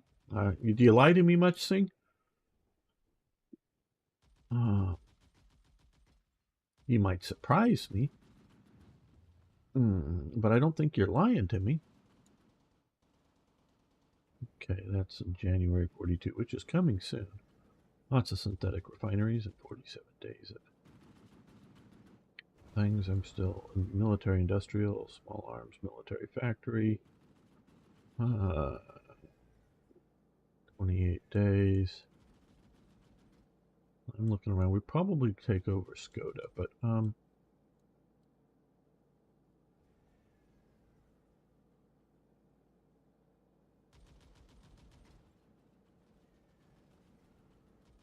General Staff.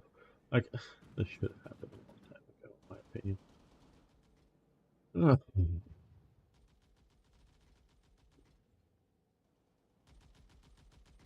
I think we've already removed Sino relations against Japanese. Gestapo divisions.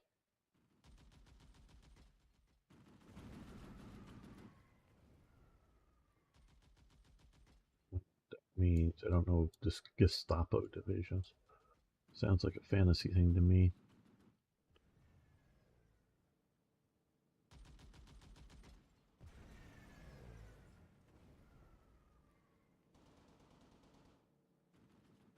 Yeah, I think we will do the Skoda here, which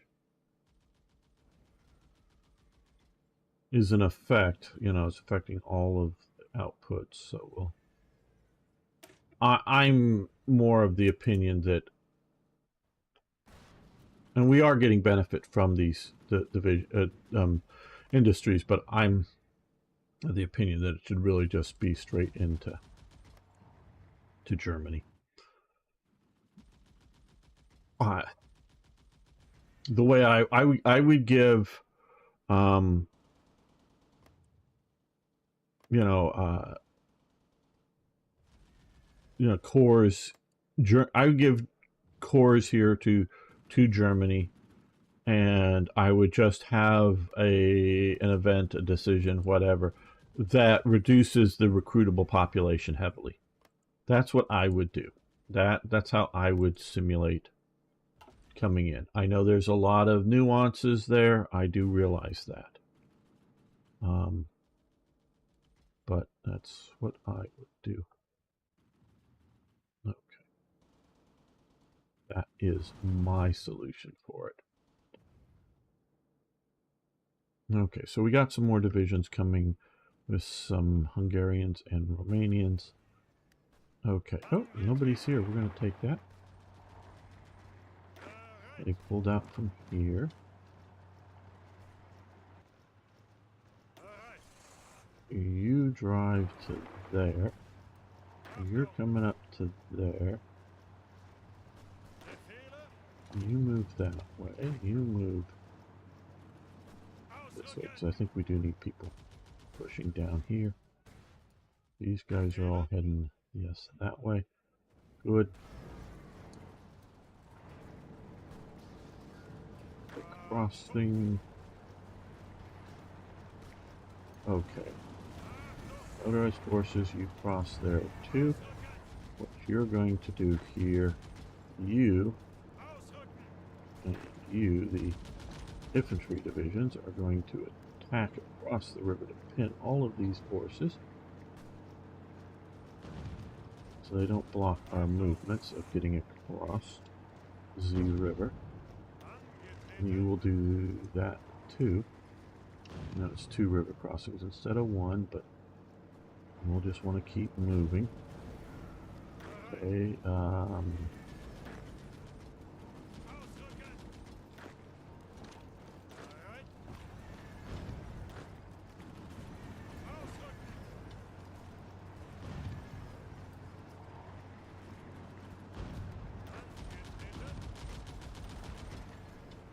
you support that attack. They're attacking across that river again, and you guys are somewhat well reorganized back up.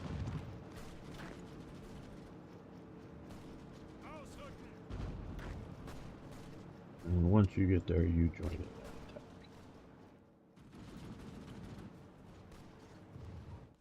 Naval combat seems to be doing okay. I've not been doing much of it. We've just been submarining, you know, submarines going after convoys, and it seems to be doing good.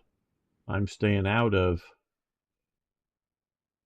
trying to overly, you know, do confrontations because, oh, I'm playing Germany, and Germany doesn't have a big navy, and I don't have a great feeling I need to, you know, fight big naval battles. So I don't have like a good, you know, idea from practical combat. Okay, you can start moving forward. You attack like that. With you supporting the attack. So that way it goes. That's just a regiment. Okay, Singh.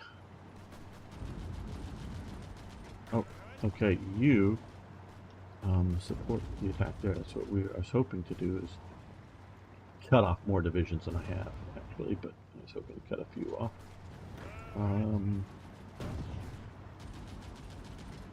If you guys will go there, we're going to push east a bit more. Okay, here. Well, Okay, yeah, everything's gonna go south. So yeah, destroying that attack. That's a bit of a worry. We do have some Hungarians coming. They're reliable, aren't they? What? Well, those are the guys that are already up there.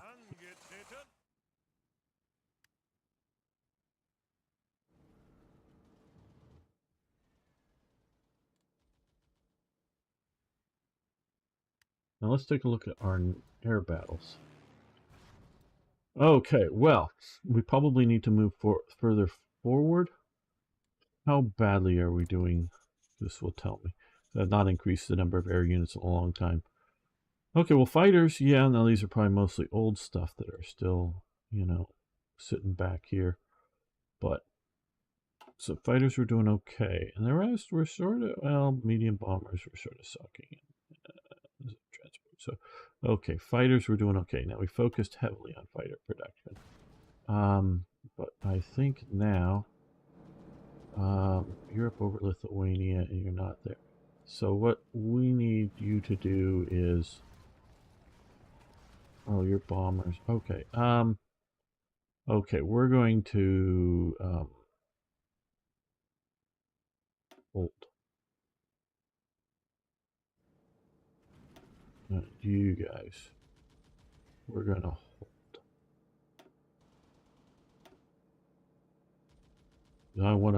I don't want to operate too much. Okay, we're gonna hold all of these, and then we're going to send the fighters. Okay, you come up here and go over the wing. You do so as well.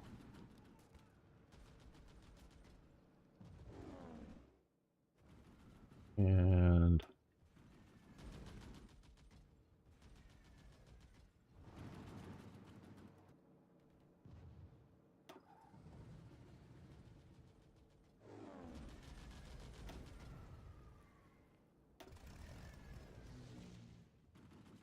okay, that gets you guys to there now. Let's see, where do we have? Okay, we have this airbase, it looks like. Okay, good.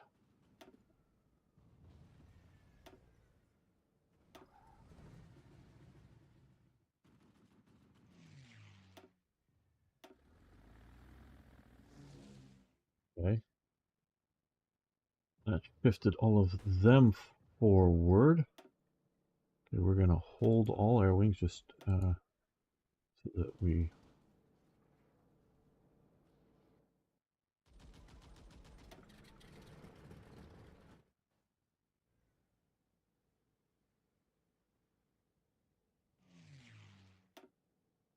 readjust.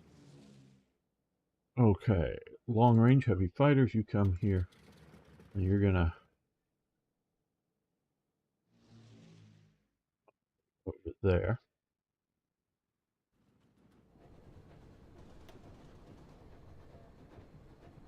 Let's hold all of you.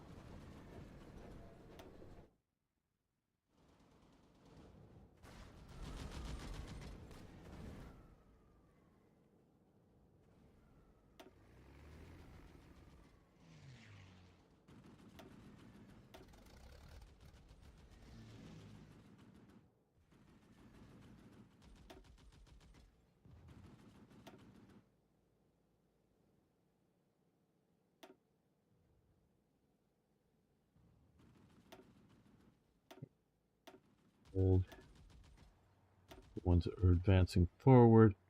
Okay, again, hold here.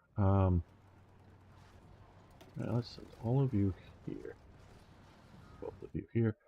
And up over here. Like I say, I'm playing way too fast here.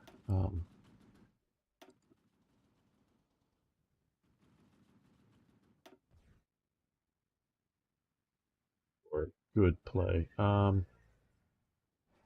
Yeah, I think we're...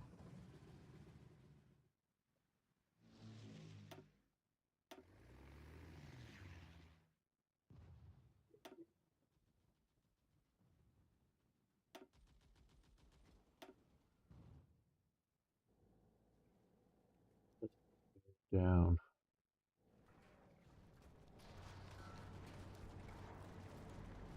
Here, I guess.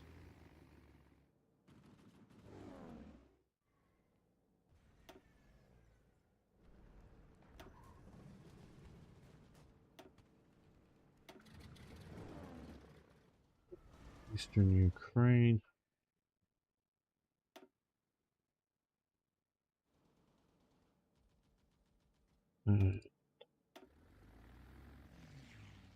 Okay, let's see what that does to our eastern frontier.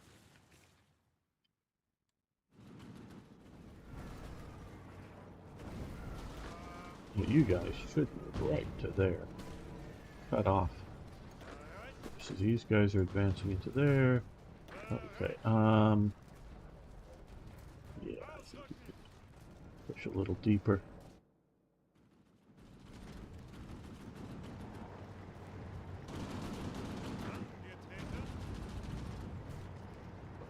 Back again.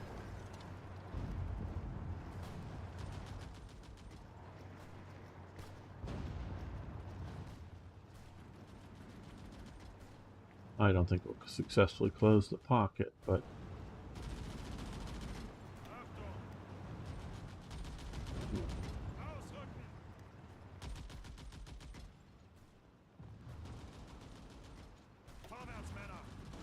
yeah, I don't think we're successfully closing the pocket.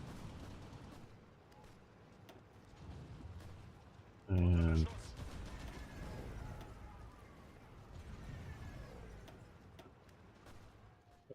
well, we'll let them escape. I don't need to bang my head against the wall. You guys advance this way.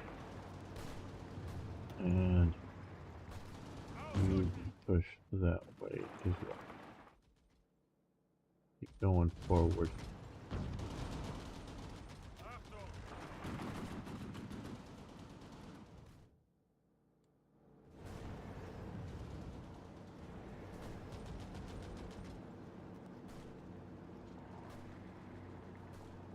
Well, I'll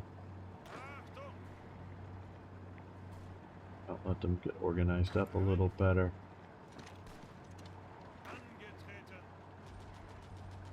Oh, they got pushed back. Well, you guys move down that way.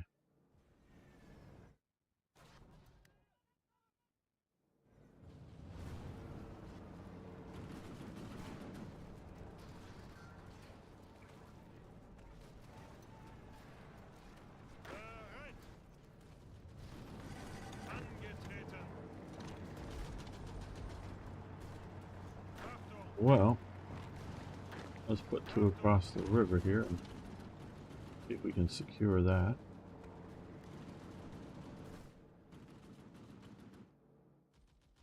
Now let's look back at our air presence. Okay, well,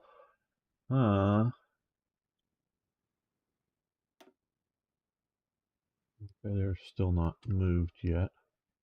I know we're going on the slowest speed.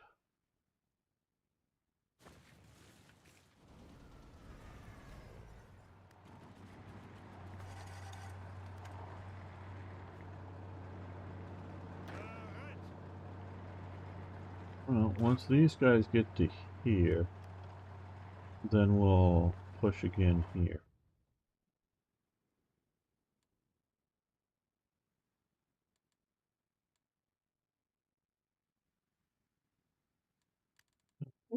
I know I did it. I just don't remember. I was thinking about this. What did warming the Gestapo do for us, other than just make us truly evil?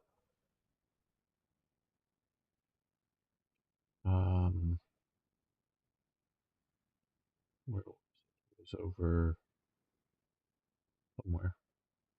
Here, establish the Gestapo. Military. Oh, technology. Plus foreign server. Okay, what it did it? Yeah. Research.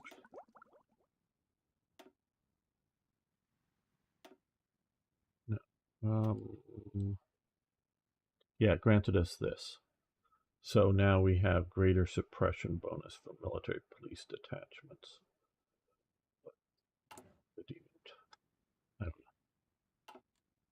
we are recruiting more of these guys that are going to be ready soon. Good.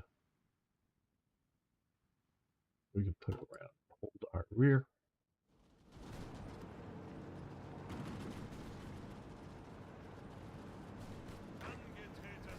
You join that fight. You push in there. You. I know we're.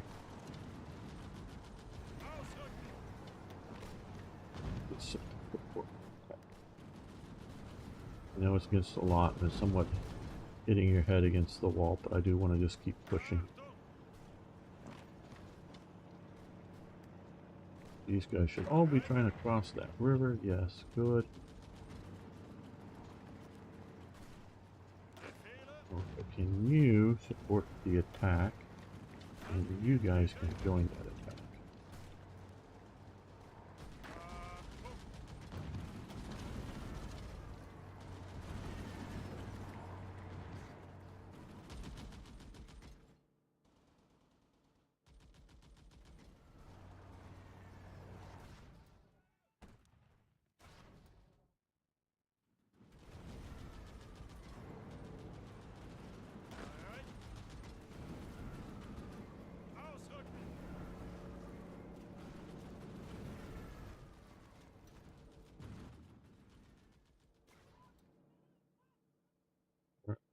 There are some Hungarians coming up north.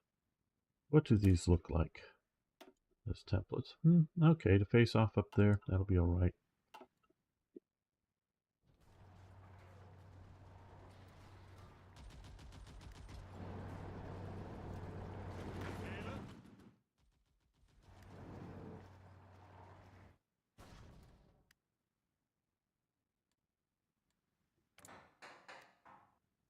Construction. Okay, we're getting more of the railway done, which is good.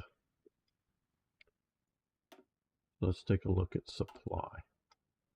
Okay, well, getting a bit bad down here, but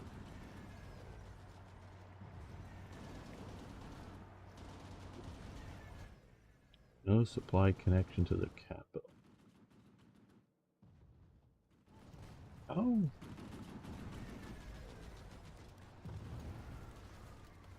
They recently captured. Okay, that I get that. So either here, remaining 3 days, and then we'll get level 1 connection this way. Here, remaining 6 days, and then we'll be getting, what is this? Level 2 or 3 or whatever this is. Okay, so they will be getting some supply connections soon there. And up here, oh, still fighting around there. Okay. So oversupply usage from here.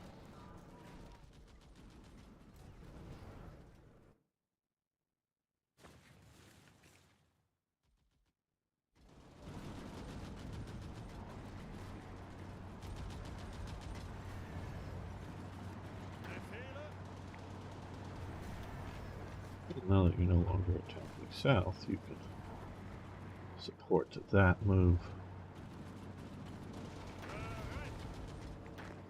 You that way.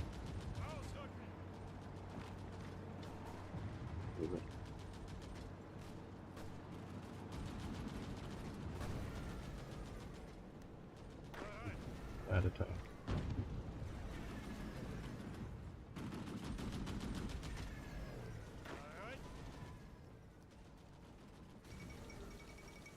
Fall of Sevastopol. Oh, great. We had an easy victory here compared to the historical one. Now let's move to there. Well, fuel silo, nice. Naval dockyard. And another civilian factory, but obviously mitigated because of occupation policies, etc. They're pushing civilian works level 4. Good.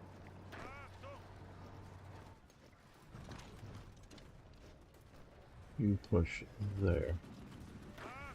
Okay, guys, you're crossing the river here with A division. You And yes, you as well. We're going to cross the river. Get across that river. You guys are going north to there. You guys made it across. Good. You're defending against a counterattack. Well, you can support attack again.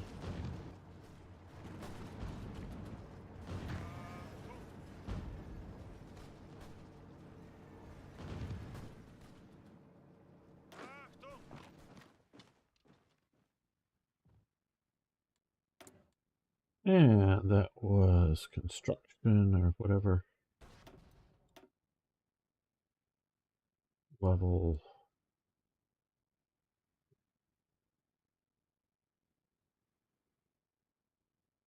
Here, excavation, sorry. As opposed to construction. I think it was that one. What is nice about that is that it should allow, we're developing oil in Emsland, Friesland. We could do this. Will allows us to do that one as well. All right.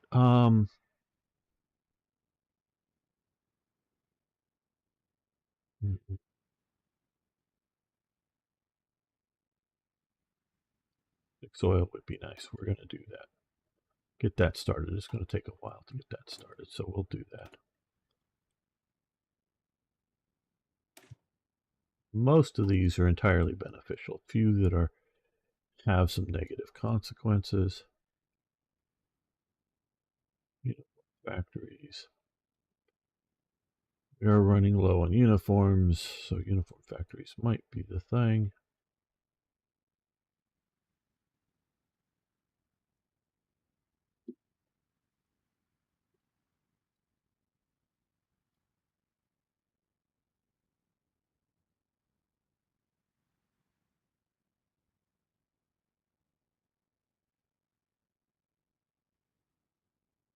This requires fuel storage 3.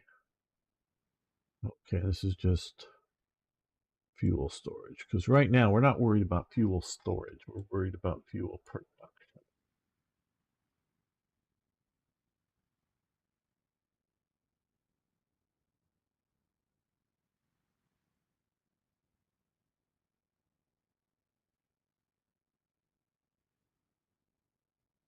Well,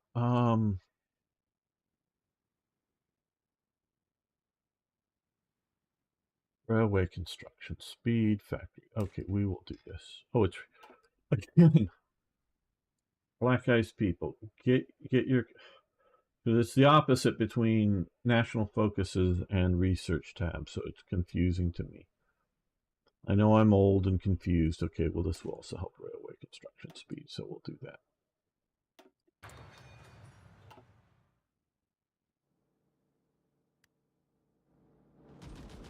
Okay, good. We got some Romanians here now.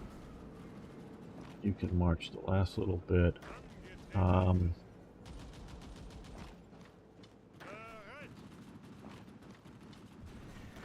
You guys can head down. We'll put you on trains, get you down here. Just fighting in the mountains of Crimea. What? Yeah, Bill. Okay, that fight. Bomb out. You attack. You attack.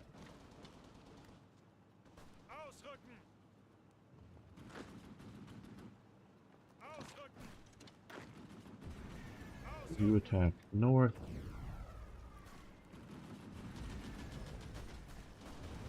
Can you support that attack?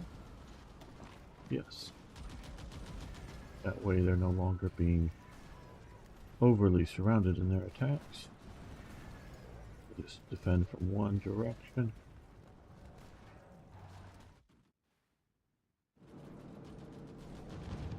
Okay, guys, you stop attacking. You just defend there. You keep. Okay, you successfully attacked. Now you come there and defend.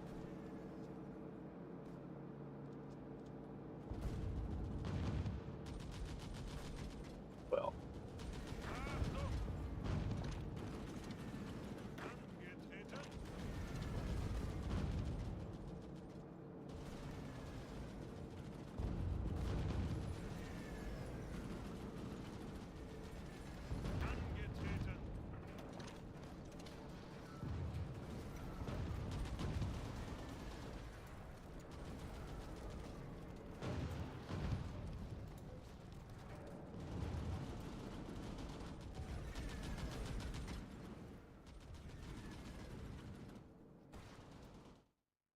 Hungarians.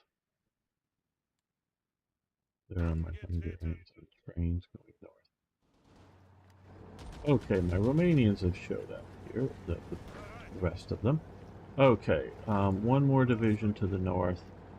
The other, if I can find these other damn divisions here. I hate the way this thing works. These three. You guys head south.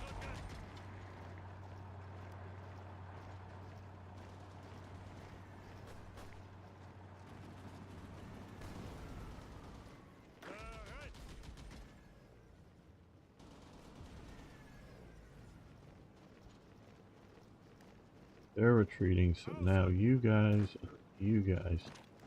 attack.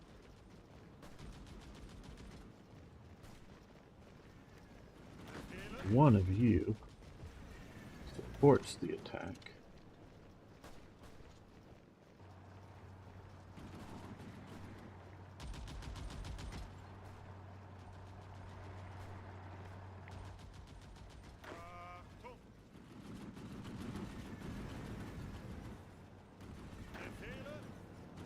Okay. You guys cross the river. You guys are pushing across there. Oh good, the armored force is here and stalled because I have not been giving it direction. Yeah, let's...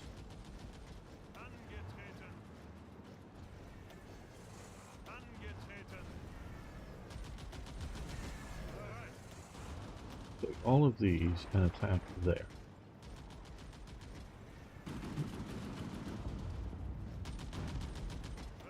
You can support it.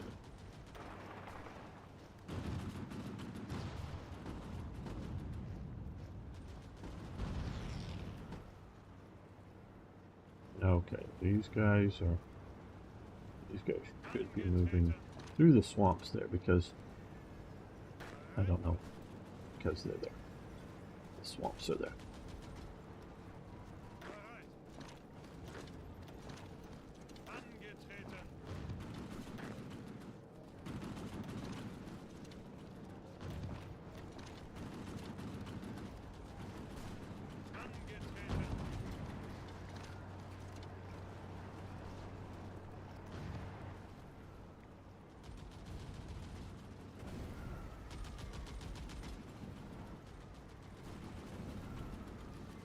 Let's take a look again now at our air battles. Well, they're not controlling the skies as well as I had hoped, but still. How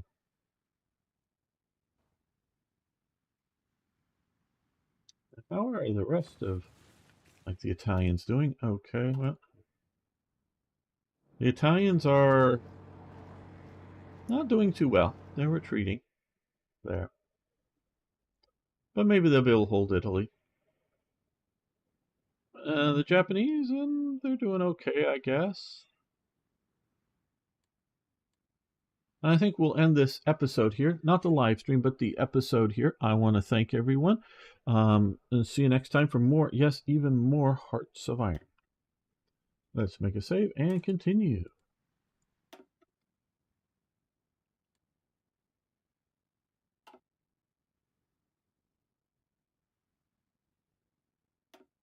Welcome back, fellow armchair generals. This is Gamer 1745 here, and we are pushing into the Soviet Union. It is seeming very historical, so that is a good thing.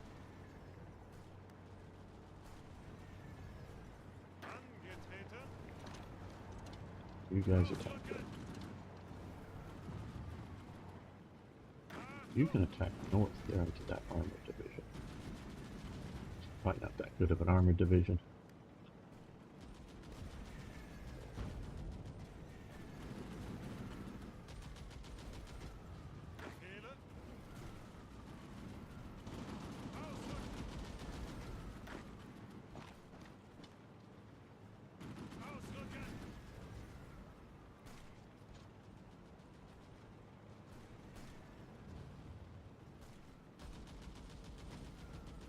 Now that we got a few divisions across this river, let's attack out.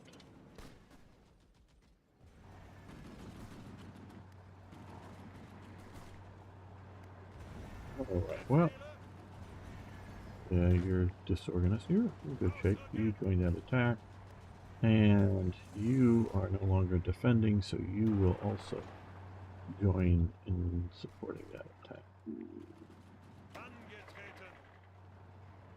Keep moving east. Oh, no, you can't. Okay.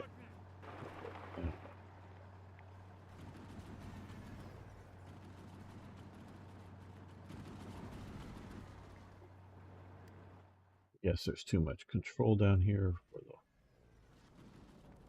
And yeah, I need to spend things like my naval and air and army power better. Like I say, this is really just a test playthrough to see if I like what I see, and so far, like I say, I do.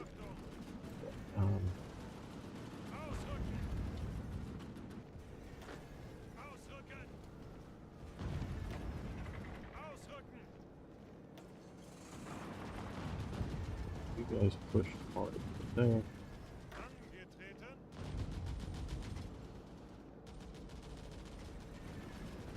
Get across while you can.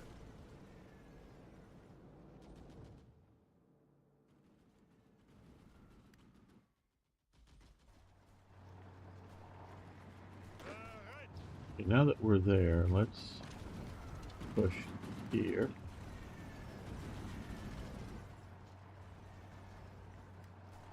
And you, well, it looks like that may win anyway, so let's see about moving you up like that to cut them off.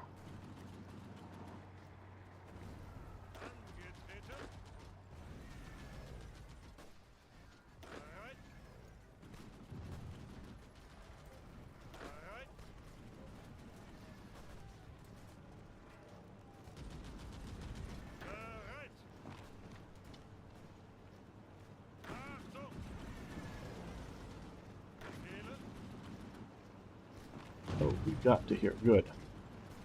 Now that we got to here, pause. All of you can go to here. Right to here.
Now we have pushed deep, deep into here, which is good, but has its own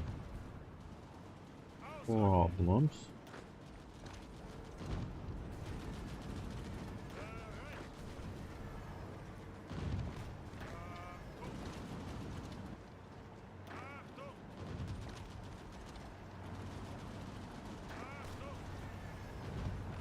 You push there. You support that attack.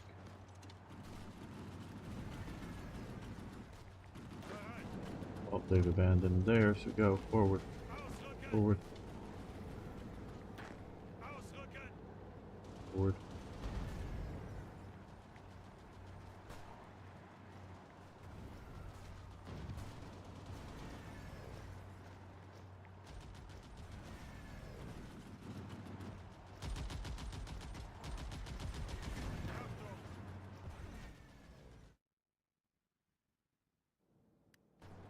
Alright, well, I don't know if we'll be able to get across the Kretsch Strait, but we're going to try it. And while you're there, you can just take that little bit still.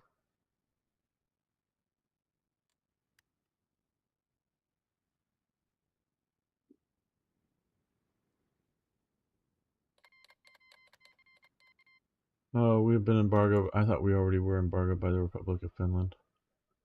Oh, whatever. Oh, why are you even here? Oh, you were Conf Group Nord.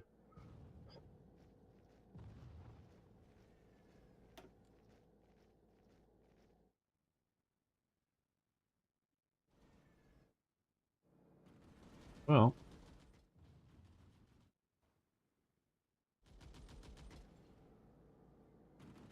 can I even leave here?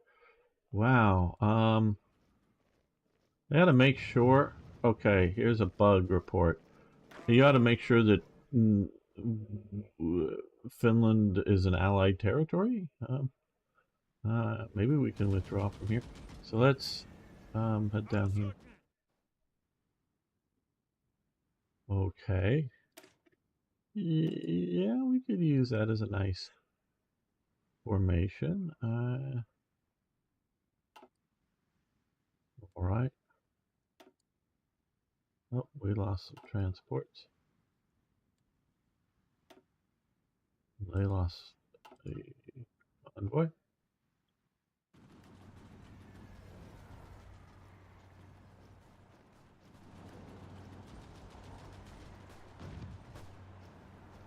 These are going to go in and occupy there. So these guys and these guys should attack. No, they're at war. They're at war. Finland and USSR are at war with each other. But yeah, no, there's some wacky stuff going on here, Beam Slam.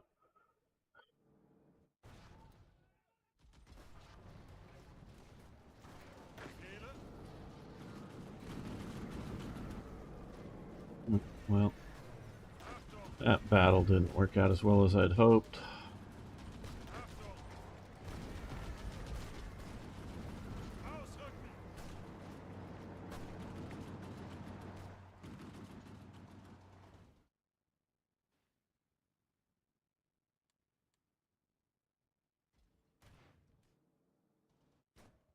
Well, no, not at the moment.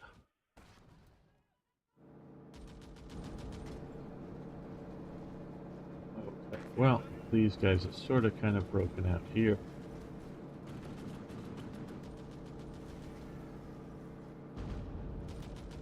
Let's put pressure on them. There, we got these guys. Now we'll keep them coming here. These guys are also coming up there. Oh no, use trains. I told you guys to use trains. Trains. I know I told you to use trains.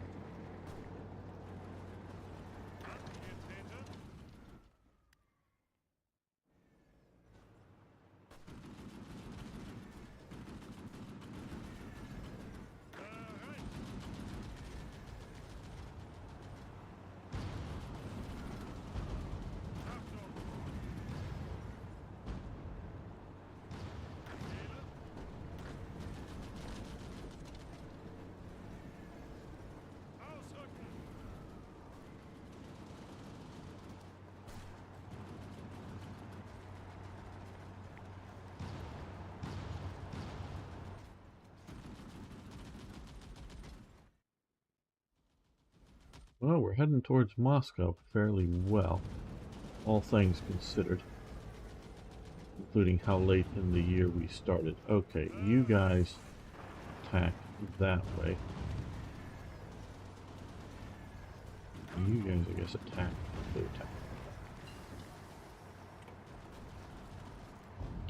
Okay, basic tank factories.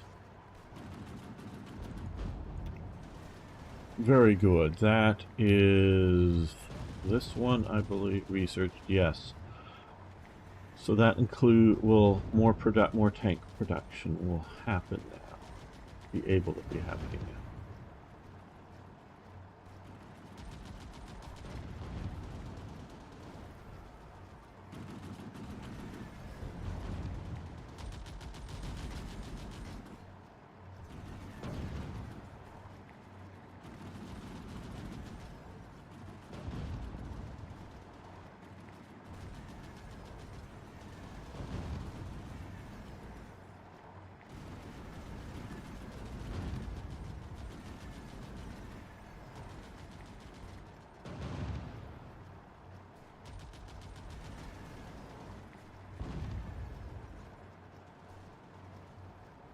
Okay, well, this is one of the universals. So is there something somewhere that I really want?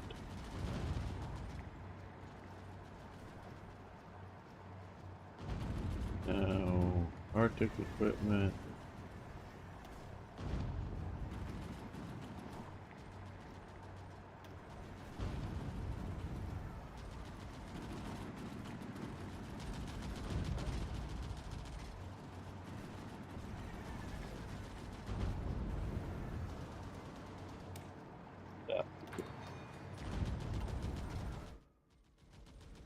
Oh, not much of a success there. Yeah, you're talking up here, yeah.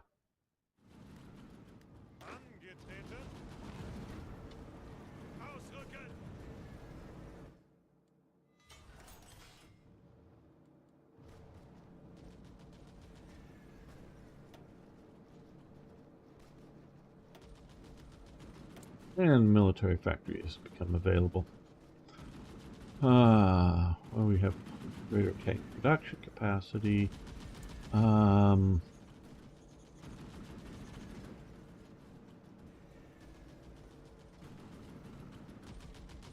Probably support equipment.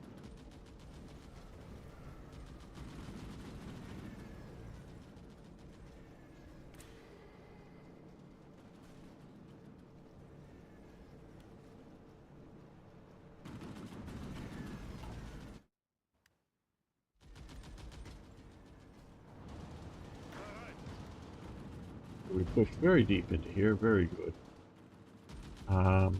Now, what I think we'll do is put these 3 divisions and move in this direction.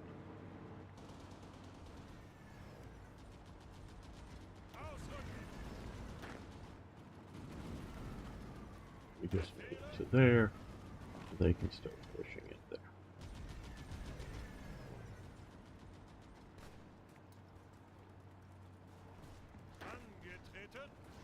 Well, you guys kind of attack this way.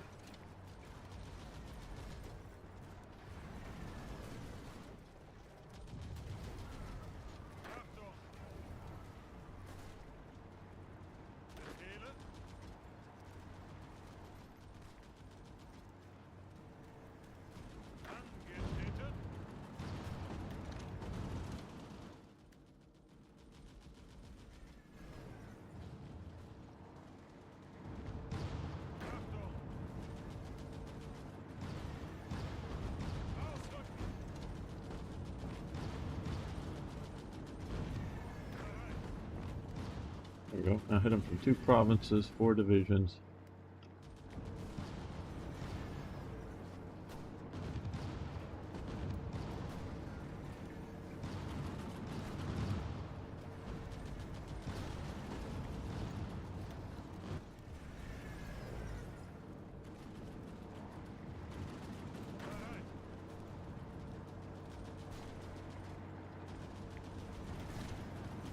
Support that again. I know I sent you there before. Didn't say to stop.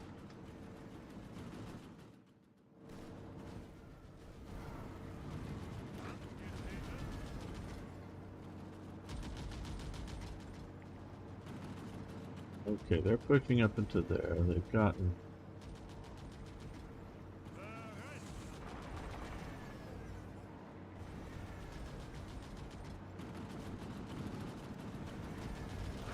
Now, across the river parallel to them.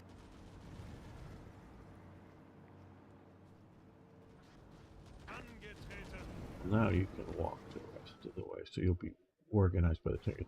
Hey, folk, how you doing? We'll unlock tank gun. Oh, good. Didn't even look at that as a likelihood, but yep, good. I would like to unlock the better tank guns. Okay, well, you crossed to the unopposed bit there.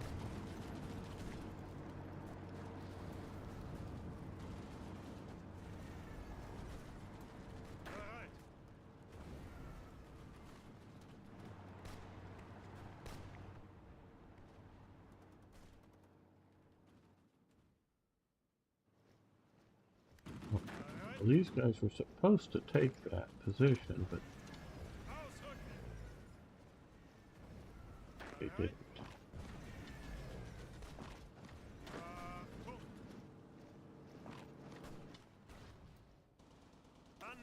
And these guys get to there. Yes, currently they can't. So let's keep going to there.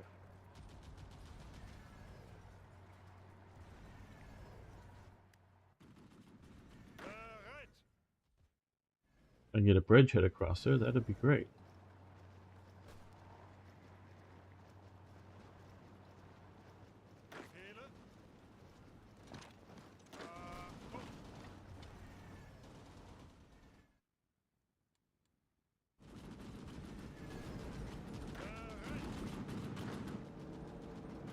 And you can continue walking to there. They don't stop you. They may stop you.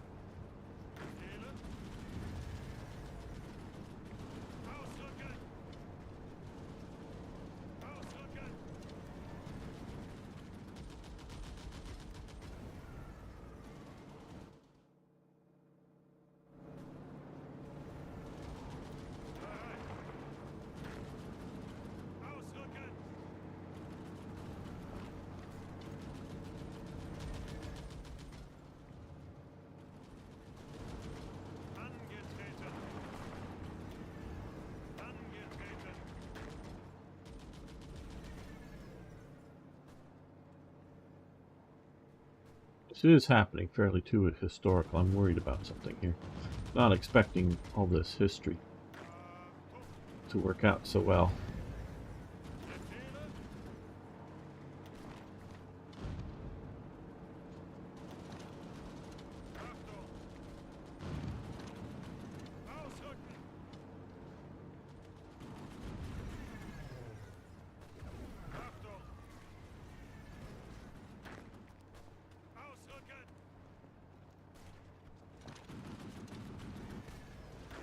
You cross the river if you can.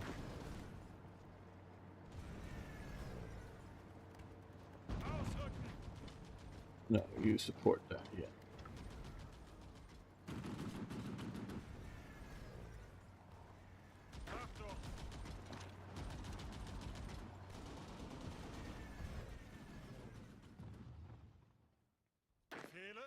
Okay, well, you can come over to here.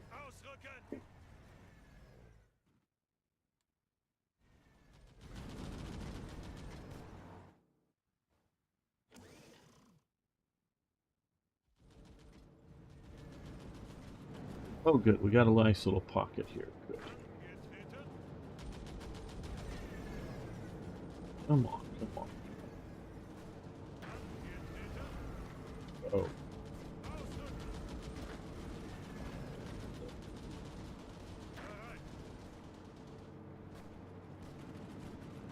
And you can support it.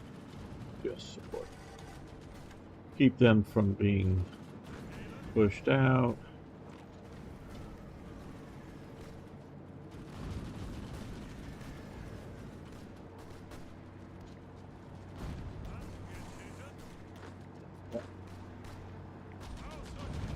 And one division to the north. one division to help in the south here, the other one to push out as well.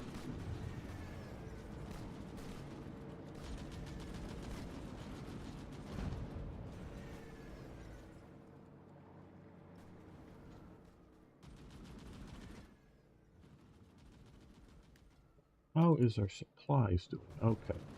Yeah, we sort of know that these would be pushed way out here beyond connection. Oh, well, they're getting supply, I guess, from the... Oh, how the hell are they doing 42? Are they supplying what? Way down there? I don't know. That seems crazy. But okay, so we're sending in some supplies from here up to there. All right. Here, yeah, we're over supplying. We need to get some more there. I really love this new supply system with the railways and supply depots. I think it's really good. Really good.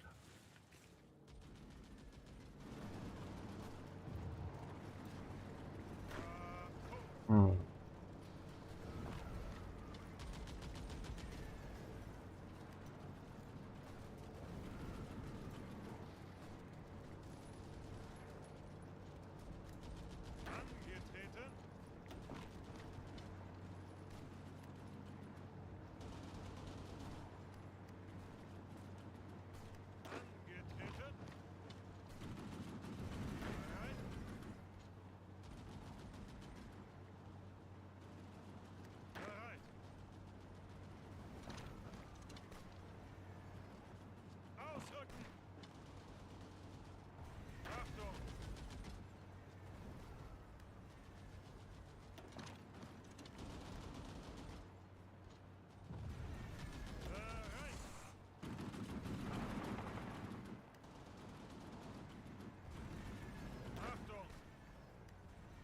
When they get across the river, that cutoff will be complete.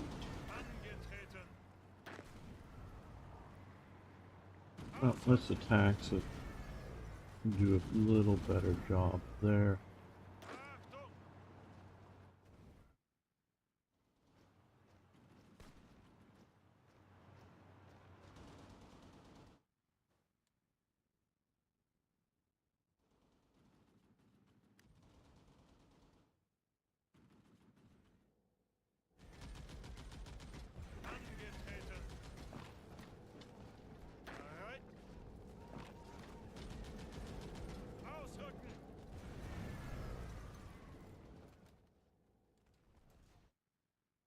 How are air battles going? Okay, well, we're contesting things.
All right, I'm just watching the front here develop.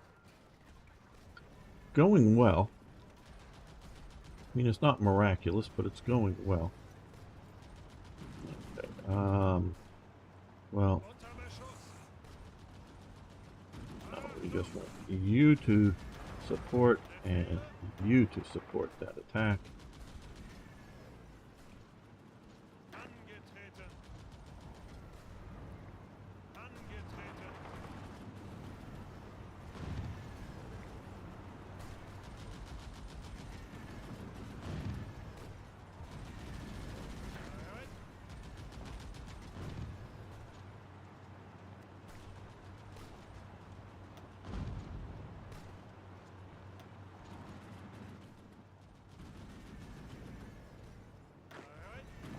abandon that province, so go north.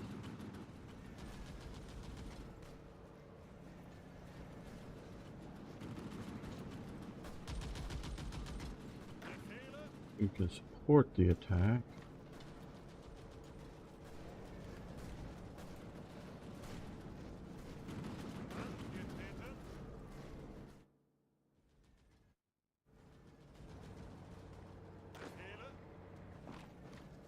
Okay, move all those Hungarians up, they'll stop that.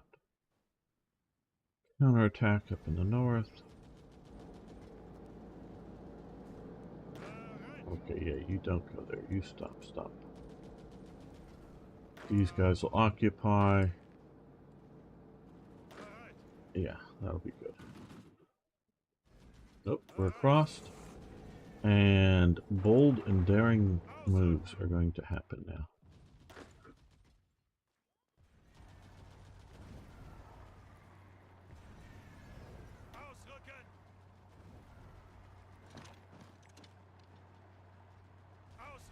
Yeah. Keep going forward there.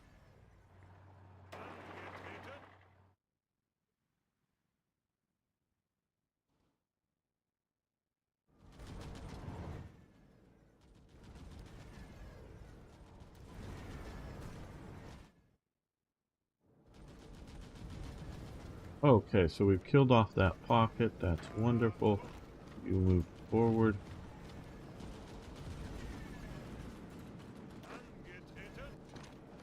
You move up that way. Keep going. Alright. Yeah, our armored thrust is stalled out mostly because follow-up forces that we do need to maintain. You attack there.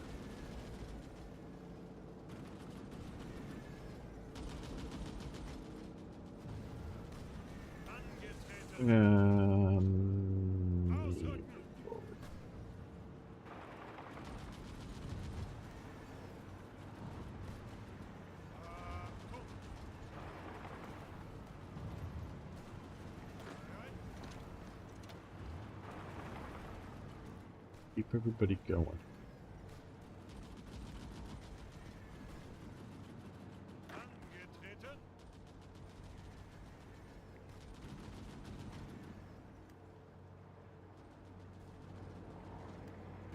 Now that we are here with all of you, attack across this river.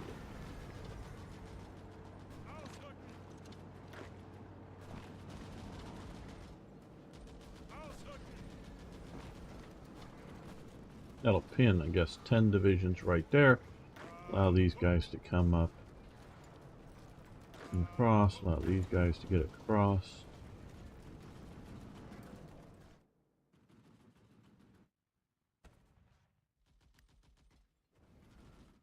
There we go. For October, and starting a few months late, we're actually doing very, very well.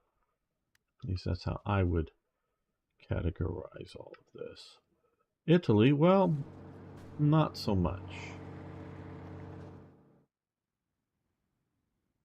How is the naval? Okay.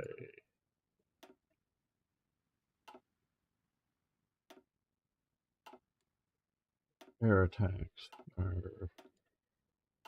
yeah, just there. Really doing much. What happened? Okay, we got a convoy. 2 convoys. We got a submarine. Well, it's helping.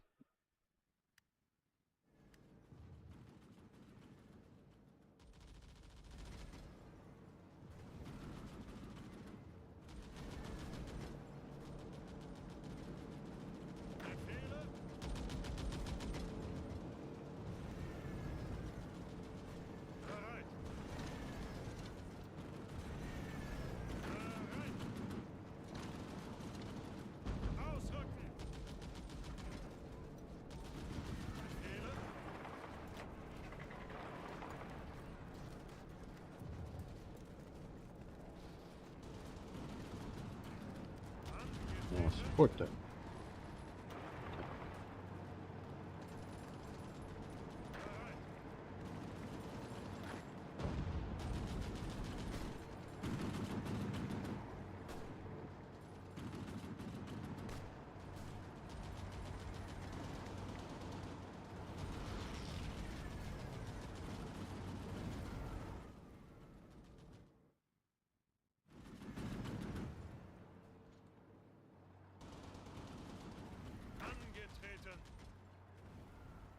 They're almost across as well. Very good.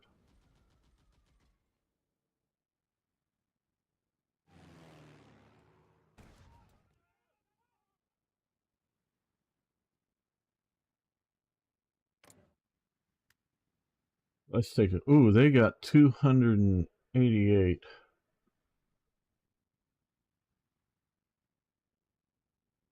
Yeah, no wonder they are doing a bit better.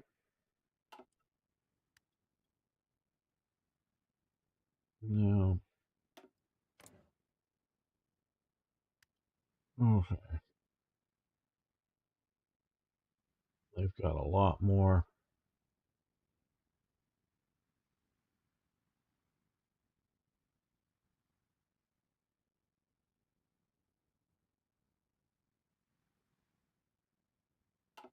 A lot more effectiveness there, but we need to at least attempt.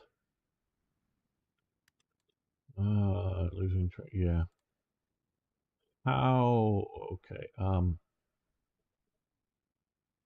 Maybe I should do some heavy trucks. Convoys, trains needed in the stockpile. Okay.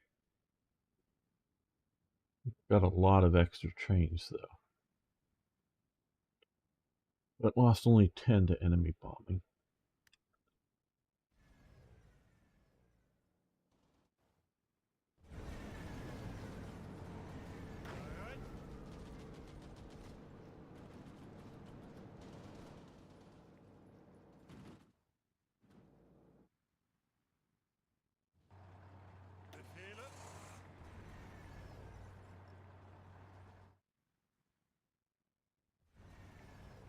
Okay, well, let's get the Romanians across the strait if we can too. And okay, down here now.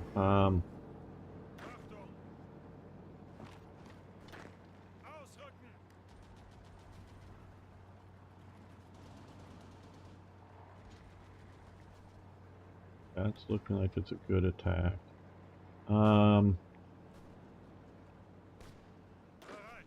What I think we're gonna do is cross here.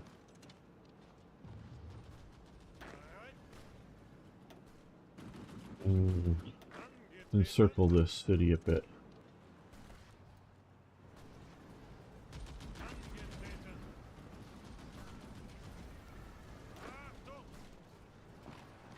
Oh, they're retreating. But these guys and these guys are going to attack there and there.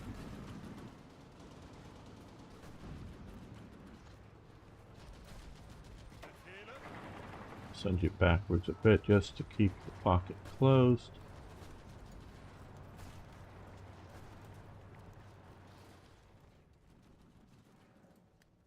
Again, supply. Okay, good. This now getting supply coming in. So that is plenty of supply coming down that way. Up here, 20, well, yeah, 22 for this 40 here. They're oversupplied. Quite know where they get 45 from, but alright. The Tesk, okay, is 40 for 40, so yeah. We're doing alright with supply. I really, like I said, I really love this new system. This is what it should have been at start. This is what it should have been at start. Well, at that comment, I think we will end this episode. I want to thank you all for hanging out with me. I really do appreciate it. I love hanging out with folk. Beam Slam, I know Sing's already left. Oh, Mr. Spoke, I missed saying hi to you. And Ragar, hello to Ragar. Good hanging out with you. Yeah. And Toy Jet, if you're still around, thanks for hanging out with me, guys. And Arno, of course, my great moderator. We've got to get you a moderator over on Rumble. I'll see if I do that right after this stream. And Jetin, of course, and Turn Low. All right. Well, everyone, I think we're going to also end the stream here as well. I'm having fun, but got a couple things I got to go do. I don't understand what that was, what you're saying there, Arno. We're definitely doing War Thunder. There's a couple of reasons for it, but I won't go in now. War Thunder tomorrow. Oh, Frog Eyes. You can take part at Talon. It will cut off. Yes. We are heading up there. I've got some Romanian or Hungarian divisions coming to help out. And we're going to push in here soon. Once we get these contained, these guys are going to come to here. These guys are going to come up to here, and then we will start pushing there, Frog Eyes. Good to have you here. Well, and yeah, we're going to cut off all of those forces there. And no, we need to do War Thunder. Yeah, it would be fun, but War Thunder tomorrow. If you guys want to join us, maybe Hell Let Loose next Sunday. We'll talk about it sometime other than the stream. Arno, if you want. But yeah, so be back tomorrow for that. And I'll be streaming for Slytherin. I believe it's Friday of next week, and I think it's going to be Panzer Corps. I just haven't looked at the thing. So thank you all. I really do appreciate it. See you.